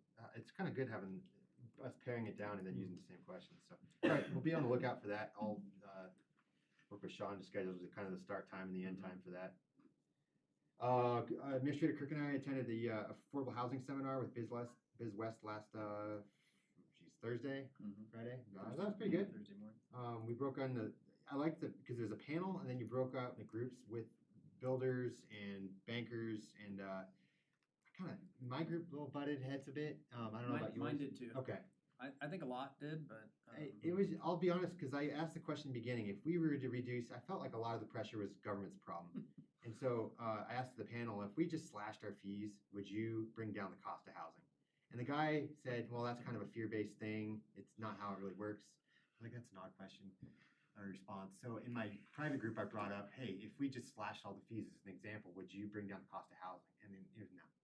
It's like our budget, our margins are so small, we want a bigger margin to make building kind of more profitable. So it's just such a complex, intracted problem that I don't know, So what we all had to give out feedback on what we would do, and largely I was the only kind of government official in the group, and we just agreed on stuff that Berthoud's already doing. Metro districts, look at your water costs and stuff like that. But at least from my table, there was really nothing novel, and it seemed like there was kind of a good idea of having a regional kind of council or a group that we could all kind of look at a regional impact. I don't know. Did you see anything unique in yours? No, I really appreciated your comments. Mayor Karspeck spoke for his table, and I especially appreciated the one about, maybe if primary employers just paid their employees a living wage, maybe it wouldn't be but it was an interesting summit because the panel was primarily made up of private developers, and it was just like a let's beat up on the government session about how awful it is to Yeah, deal with and they government happen to be permitting. sponsors of the dang thing too, so you didn't want to come down on them too hard. Viz West isn't gonna invite us back. But the reality is, and we had a very similar kind of debate at our table about, the cost of the town's fees have nothing to do with the cost of the housing. Because if you can sell that house to somebody for $450,000, you'd be stupid not to. And if you're gonna sell it for $400, because I cut the fees from the town $50,000, I'll just go buy it for $400 and sell it to that guy for $450. So that, the market doesn't work that way. Yeah. When the town cuts fees, it increases margin for the developer, which is why they were, in my opinion, banging the table, talking about how awful the towns and cities in Colorado are for making it so expensive for them. I think our table, from my perspective, came up with a lot of the right conversation, which is really basically just a demand. That's a supply and demand problem. And if we increase the supply of housing, the prices are likely to stabilize. There was a large stretch of time in the last 2 years when, houses were getting 6, 7, 8 bids 2 days after they went on the market. When you have that kind of limited supply, and I know I got tangled up in it, unfortunately, 3 years ago, and I sold my house, and then I put in, offers on 6 different homes that got outbid by $50,000 and $60,000 every time. Then when you finally get a house that you're like, I'm gonna just pay whatever I gotta pay to get this house, right? And so if there was, 50 houses like the one I wanted, I wouldn't have had to bid against 8 other people. And so it really is a supply problem. And that problem isn't gonna get solved by one community. It's a regional supply issue. And, to the extent that government regulation reduces supply because it makes it harder or costlier or takes longer, maybe that is an impact on home prices. But I think too, it's also just a beautiful area. So, even if I build out, you're getting Californians and New Jersey people that are selling their houses for 1.2 million, coming here buying a house for 700,000, and it's still, they got a healthy retirement fund. So it's like hard to there are adequately do this. places like northern Mississippi, just south of Memphis, where you can buy a spectacular brand new custom home on 5 acres for a couple $100,000. But there's a reason for that. Yeah. Cotton floods. I mean, and I always say that because my sister lives there and she bought a nice custom home on 5 acres. Yeah. But, the demand is not there like it is here. It just isn't. And so, So that was good, and they said they want to do a part 2, so that'll be good. Certainly, I'm sure they'll send us emails if anyone wants to attend, if they do a part 2, kind of keep on going on that conversation. In the nonprofit sector was there, and I think Habitat, those kind of stuff, with some interesting stuff, but it's also stuff we're already doing too. But I was actually really pleased. Every strategy that I heard during that summit to improve attainable housing accessibility, we already adopted years ago. I mean, we're way ahead of the curve. and we're doing our inventory of in the survey. So yeah, it was good. Good and bad. Good in that we're doing what we can. Bad in that there was no clear-cut answer. But interestingly, we've adopted all of those strategies. ADUs is used by right, allowing metro districts, cash in lieu of water dedication, fees structured for smaller houses, which we did years ago. This long list of ideas, we've done all of them, and we have the second highest median list price in northern Colorado. So I'm not, I don't know that the message we got browbeat with was this is government's fault and you have to solve it. But all the strategies that were suggested, we've already done, and we're. And frankly, what we're charging is absolutely necessary for keeping up with the quality of life. I think that's the cutting that is like, you guys got to realize that there might not be a future for developers if we say there's no more parks maintenance fees. Everyone's going to have to use the same parks. I think that's the maybe the solution is that we sponsor the second affordable housing thing. So not private builders. It should be sponsored by municipalities. Yeah, that way we can hammer on not get hammered on. CML could sponsor it. At least you got their honest feedback. Yeah, Because we that's did. what we need to hear is how will the developer respond if we try to meet them in the middle. And No, that's true. sounds like you Yeah. got their response. Yeah, and that, I love the idea of having a panel with breakout groups, because so often you just get a panel and it's like, great, it's just bragging, and then it doesn't go anywhere. So us having to kind of come back with solutions was great. That was a very interesting conversation Yeah. at the table. I suspect it was at yours too. Also, just a recap on the CML District 2 meeting, or Brian and I went to in Fort Collins. Very good. Just kind of municipalities bragging. No, I have to say it was very great that, maybe because I talk a lot, but we're doing so much compared to some of the other communities. There's a couple communities are, Wellington, I think already just did, and then Windsor's looking into legalizing marijuana, so they had a consultant going on. So I brought up, we've been doing it for a while. And then, yeah, just some presentations of what's going on in the state. Nothing that I didn't really, that we don't really know about. And then they're just encouraging, CML's encouraging more participation. So we'll hold the spring session on that. So that'll be interesting to see. I don't know if we want to, whatever. We'll decide later on where staff wants to put it and stuff, having people out there. Chris and I attended a little rail meeting in Berthoud. We were just trying to get some advocacy up here. We brought up our struggles with rail, but also, that we're team players. Very low attendance, probably because they gave us 2 days notice.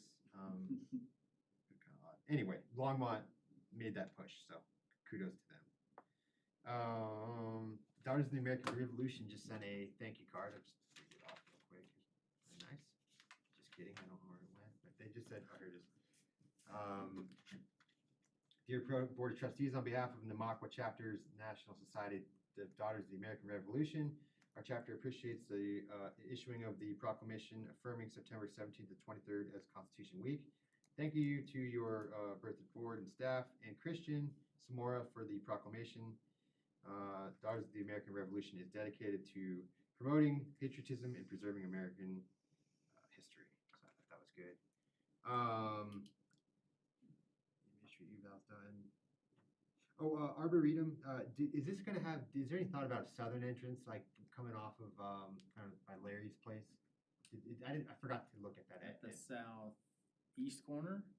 Just south, like central, because there's a trail that kind of just dead ends into the Main Street car care. There are multiple trails that kind of extend down to Mountain Avenue throughout the site. I don't remember exactly where they're at. Do we have a any big monument entry planned at the corner of Berthoud Parkway, but I don't know if there's one on the, I honestly can't recall. I don't know off the top of my head. There's probably the one from Turner, and then the other next entrance would be still a good south entrance, but it's all the way over on Berthoud Parkway. There should be a trail that connects down on that southeast corner of the property. I believe there is. crossing? I honestly can't remember. That's what I'm talking about. Oh, you mean a trail crossing of Mountain Avenue? Yeah. Oh, no, that's not. I know that might be tough, but maybe that's something we can look at, because there is a good trail there, and it just dead ends. Frankly, a lot of people just cross it anyway, but I was just thinking if we wanted to make it a little more formalized with it. So crossing Mountain Avenue at 10th Street. Yes, at 10th Street, Yeah. exactly. Okay. And that's kind of close to the Turner one, but still, people do it anyway. So that was not part of the Arboretum plan, but it's something to discuss. Yeah, maybe something we can look at. Good thought. 4 degrees. Finally, I think we're all kind of getting flayed with this, but the apartments on 56, just to be clear here, they have a PUD that guaranteed them 3-story, right? I know we're kind of limited on what we can talk about, but is that 3-story, they're kind of guaranteed that? I want to make sure that I'm telling people, the neighborhood meetings, I don't want to get involved, but we don't really have too much say into this, right? I believe their PUD zoning, so some PUDs in town, and I honestly can't remember off the top of my head with this property. I haven't actually looked at this question. They haven't formally applied for anything yet. Right. So just so that we're clear, they have not applied. We've had preliminary staff meetings with them, but they have not submitted an application.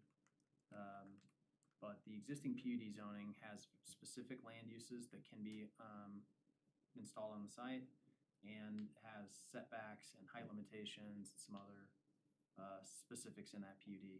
So there were some PUDs in town that had like full development manuals, architecture requirements, landscaping, and then there were some PUDs that just had land uses and density and nothing else.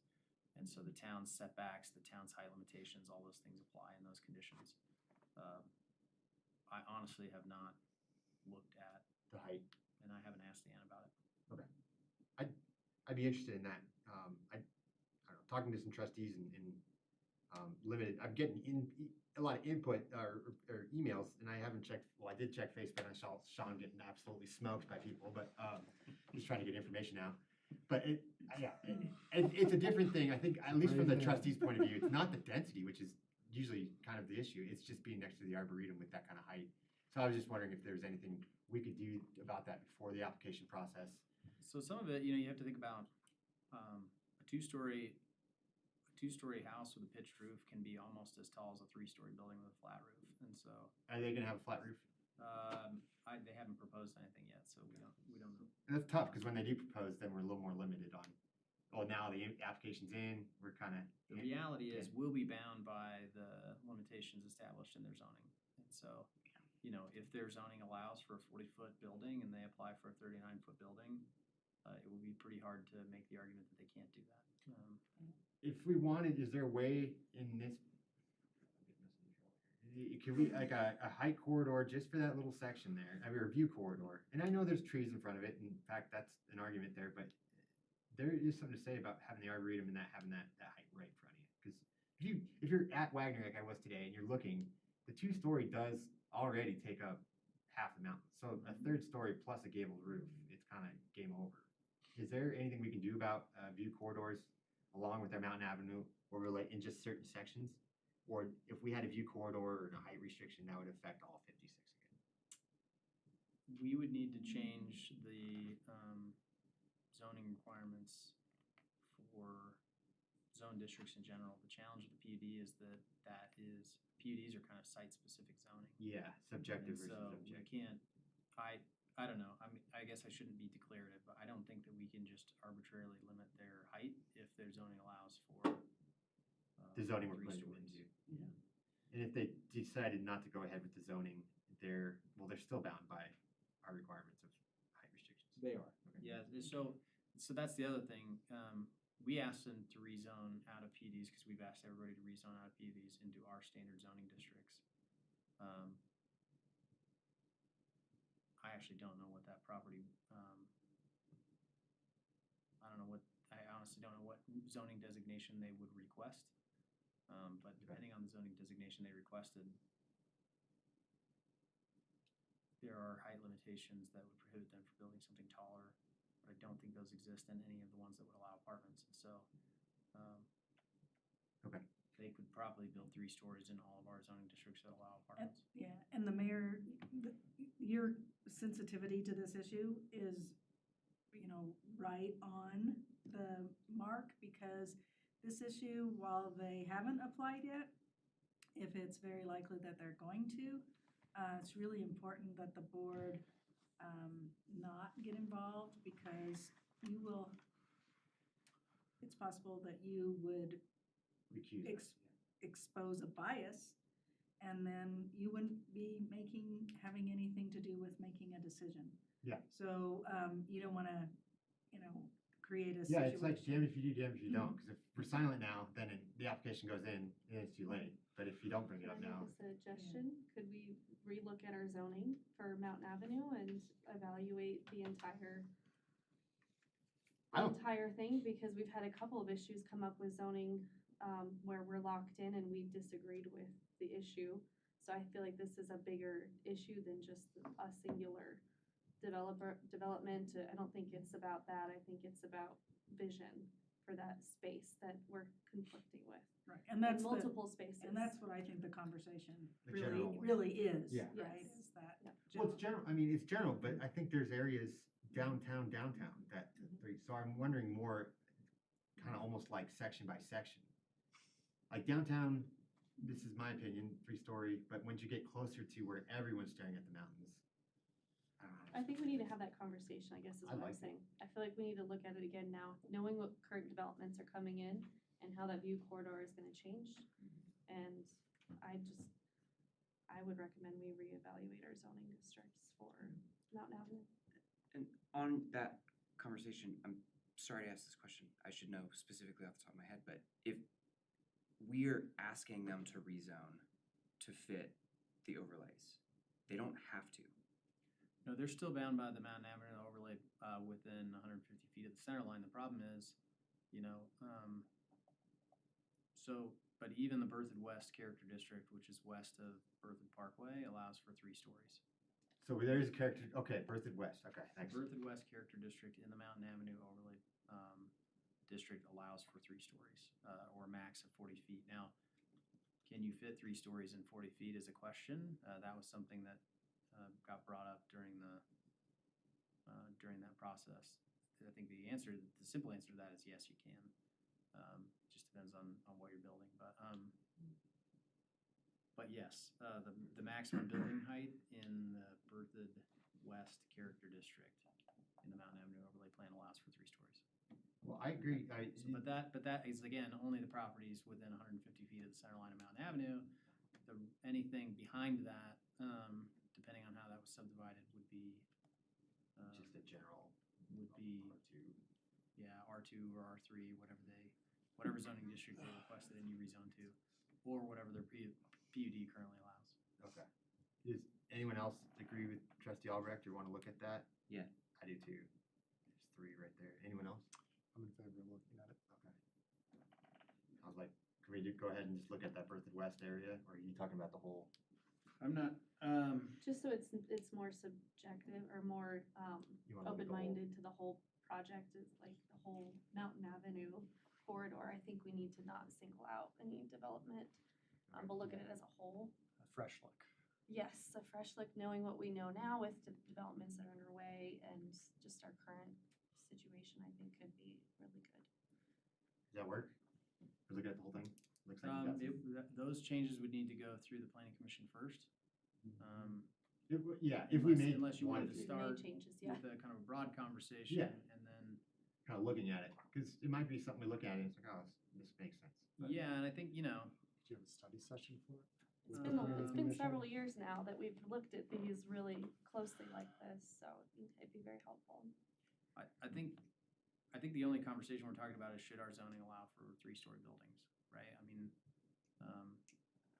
I guess I'm going back to sections, because frankly, I live in downtown Old Town, and I think if that 3-story went up, it kind of makes sense right next to you, because you're already blocked right there, but if you got a big park and arboretum, open space. We've also had questions about the commercial residential zonings as well, for some of the things in town, so it might be helpful to just have, maybe a study session would help us go through our current plan, our current policy, and then talk about whether or not we think there should be any changes.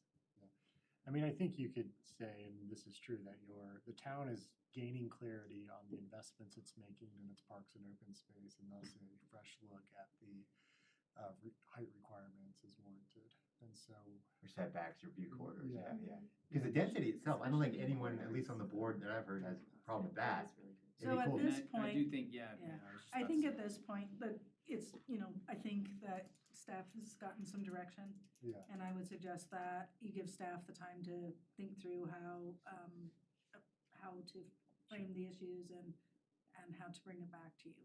Okay. And I think that would be just conclude the conversation at this point. Okay. You agree that okay. I think that's appropriate. Could we combine, I'm just trying to now do an administrative thing, could we combine it, if we did, I'm trying to think of something else we could do a study session on that we were already talking about, but. So, I was gonna ask you tonight, Walt would like to do an economic development focused study session, in response to the board's priorities established with your, strategic planning session. And so we talked about the potential for October 29th, which is a 5th Tuesday. And so we've often had study sessions on 5th Tuesdays. We did have a study session already this month on the 1st Tuesday. So I don't know if you want to do that or not. The next opportunity would be sometime in November.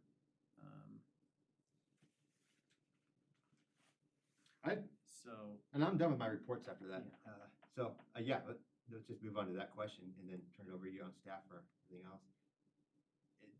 So that would just be the only thing on the agenda tonight, or on that night, which could in itself be a whole pretty long thing. When you say the only thing, are you talking about economic development? Or are you Right, talking- is that the yeah. only That was the request? intent, that we were gonna have, kind of a broadly focused economic development study session. So we'll kind of talk to you about what he does and what his plans are and how he handles economic development generally. We're gonna have speakers from the private development side and from our economic development corporation partners like Upstate Colorado, kind of the private and the public side of how things go, and just to be able to have kind of a broad conversation about economic development generally. Okay. That doesn't need to be a priority. That's a priority you guys set previously at your strategic planning session, so. I would really love an economic development study session, and I think, I'm not sure I understand the presenters, but I do think it's important to talk more macro about our projects. And I know we talked about even like different positions for economic development. So that might be appropriate to have sooner rather than later if it's gonna be a budget issue. But I also, so I wouldn't wanna go too large scale on the conversation if we miss out the macro conversation about our current projects that we're looking at, and that kind of thing would be really helpful to have sooner rather than later. So that would be. Does anyone else want to do that? Or I support the October 29th too for the economic development. Works for me. Cool. And then Anne had requested that we do a not a comprehensive plan, excuse me, kind of a development focused study session as well. Same night? There's probably value to doing that. We could probably do that the same night, but you'll just be kind of capping yourself on the kind of broader discussion about economic development. Yeah. Do that in maybe. November? Both of those are probably, Full. my guess is kind of a full study session worth of Maybe we could move one discussion. to November, or do you want them both? We could do something in November as well. I think there's I believe. December, we usually like to have, you guys like to have the. So your normal meeting is on Christmas Eve, so we're not planning to do that. Come on. We've never, not never, Only but if there's the eggnog. last 6 years, we've not had a second meeting in December because it always falls right next to Christmas. So we've just always planned our calendar not to have that. Gives everybody kind of a month off from board meetings. Yeah, But no, I think but that doesn't mean that we couldn't have a study session, potentially on the 17th or something like that, depending on how that. Yeah. Okay. Do something like that in December. November is, Pretty tight down. oops, sorry, wrong month. The 12th is going to be a very busy night. There are 2 development projects that have been previously noticed that will likely come before you, and so I would suspect both of those will be long conversations. I'm quite confident that's true. And so the question is, do you want to do that on the if we had a study session on the 29th, you may or may not want to have one on the 5th. Or you may or may not want to have one on the 19th. I think that's kind of up to you guys, but. Well, let's just go for the 29th now. Do you want us to think of both right now? Yeah, and if, and maybe if I could, I'll talk to our planning team about the conversation about modifying zone districts. I think that's probably a bigger conversation than just a simple study session. Well, I kind of got my question answered on that. I mean, I'd like to look at that at a different meeting, but if it's going to be a whole night, then. And I don't know if we want to redo the zoning code to deal with one project.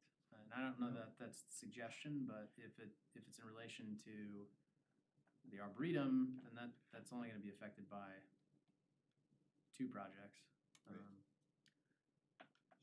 I Maybe don't just to think look that's at the- it, like I think we really just wanna look at it to make sure we agree with how it is set up, because we've turned away one development for an issue, and it made me think that we really need to take another look just to make sure we're on board with the intent of it, and the full picture, and we may not be, and so then that might lead us to a bigger, I think it's probably gonna be minute things that we're gonna want to shift. Just my sense is that it's not gonna be a huge overhaul. It's just gonna be like, can we talk about changing this zoning just a bit here and there and just making this more cohesive going forward? But I don't know, it's just kind of my sense. Yeah, and I don't think, I'm sorry. No, go I don't think it's not specifically because of one project or another. And I think Trustee Kirk carts, sorry, I did it on time. It's all good. You had a good thesis statement. It's only been 5 years, it's fine. I think his wording of the issue was correct to the understanding of why we're wanting to have this conversation, right? As we focus on parks and trails and open space, that has and probably will continue to change our outlook on the vision of the areas surrounding those projects as well. View corridor. View corridors, I think Yeah. that's a key word there. That's all I had. And I got, were you, That was it for me, actually, just the study session on the 29th. really, you just threw some wrench in, or a stick in your spokes there, didn't you? Administrator Kirk, A lot of the stuff going on. 5th is election day. Does that matter for if we are scheduling something on that day? I think that you Let's probably not. don't want to. Yeah, let's Right. not do that. On the, I was You gonna make the certainly comment- can, and we have in the past, for what it's worth, had meetings Yeah. on election day, but there's reason not to. I was gonna, not for that reason, but yeah, the 29th and then the 19th, I think makes sense. I think it's just a matter of which goes on which night. And I think leave it to Administrator Kirk to make that call. Cool. So, well, if we do the 29th, we need to dress up. It's too close to Halloween, so everyone's gonna come. Hopefully, we have a really controversial public hearing that night too. So Oh my. everyone has to dress up. Speak of vampire We'll teeth. definitely make the news that night. All right, anything, Attorney Smith, I have nothing, Your Honor. Chief, anything? All right, I'll go ahead and adjourn the meeting. Mayor, can Yes, go I'm ahead. sorry, there was one thing I was supposed to bring up that's important that Please. I'm tired and forgot about, but I've heard some feedback on the STR application process, and it hasn't been positive. The people that are trying to apply have not been able to get through the process, and so I would like to hear an update from our staff on how that's going and how many people they've approved or not approved, and I just want to hear from them on what they're seeing. And if that's going okay. We did not get, so we got 17 applications. 5 of them were duplicates. So we actually got 12 actual applications. Most of them are in the Heron Lakes townhomes, and the distance separation requirements that you approved prohibit most of them, which is why they're not getting through the process, is my suspicion. We did have several applications that were woefully inadequate. We prepared pretty comprehensive checklists and other things, and people just chose not to submit most of the information. We are working with them because there's no real pressure. I mean, there's 50 licenses available, and we got 12 applications, so we're kind of happy to work with them through that process to get those items turned in and cleaned up. But the requirements and the policy, a lot of folks just chose to ignore in their application, and so it's been kind of a mixed bag from my perspective, at least from the feedback I've gotten from staff. Some folks submitted great applications, were very comprehensive, and have had no issues. So, yeah, just tough, generally, it's the setback or the minimum distance. The distance separation requirement is going to for one kick development. several of them out, and The first one gets it, right? yeah, we said it was gonna be based on the time in which you submitted your application. We got several at like 12:01 a.m., right, when the clock struck, and so we're going through them in order. even if But it was again- a crummy, what if somebody submitted a crummy application but got it? You just put in placeholder. So- Yeah, So that's been kind of an interesting yeah. conversation. If you submitted an application and you were ahead of somebody that submitted a complete application and yours was significantly incomplete, like if you didn't turn in 80% of what was required in the Then, yeah. application, then we are bypassing you. Okay, yeah. If there was one document missing, or, hey, you gave, Misunderstanding or something, you quoted us a section out of your HOA covenants, but the requirement was to actually have a letter from your HOA, we're gonna work with you through those details. And so our goal is to try and work through that in a very fair way, but if you submitted a absolutely incomplete application, you're just getting bypassed. Yeah. If that was the determining factor. Sure. So with the goal that, people didn't just submit like one page of the 20 pages that are required or whatever, They hit submit first. and hit submits first, so that, you know, now I got to lock in my spot even though I didn't provide you any of the information you asked for. Yeah. Yeah, no, I don't think that's appropriate. So for what it's worth, the two individuals that I've talked to, they aren't zoned out, like they stand alone. And so I'll forward an email that I received from one of them, and she said over 90 hours trying to meet the requirements, and she's about done, like ready to give up. Even though she believes her property well meets all the standards and codes, but just the process alone is pushing her out of being able to apply. And her comment, and this is why I'd like to hear from staff too, Yeah. was 'Cause that we've had many people say people this that was she really knows easy. opted to not even enter the process because when they saw what would be required, that they wouldn't be able to fulfill all of the strenuous process of applying. Well, And so in all honesty, the process was approved by the town board. I mean, in terms of the requirements that they have to meet. So and I agree, and that's why I'm bringing that up, because we did mention that if this wasn't working, that we would reevaluate. Yeah. And I I think. would love to know her feedback, and I haven't heard any negative feedback from anybody directly, so that would be great to hear Sure. and to read, yeah. Yeah, please feel free to forward that to me, and I'll dig into that specific case, but like I said, I know we've had a couple folks who said this was great, it was super simple and straightforward. We had other people who didn't submit anything that they were asked to submit, and then we had kind of a mixed bag in between, so. Appreciate that feedback, and you're right, that comes back to us in the policy that you said, so I'd like to evaluate that. There you go. That's it. Sure thing. Anything else? All right, I'll adjourn the meeting. Have a good night, everyone.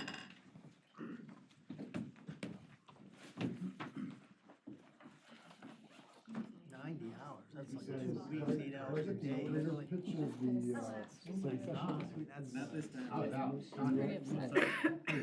Just wondering kind of the priorities that were, Oh, last week it was work. Yeah.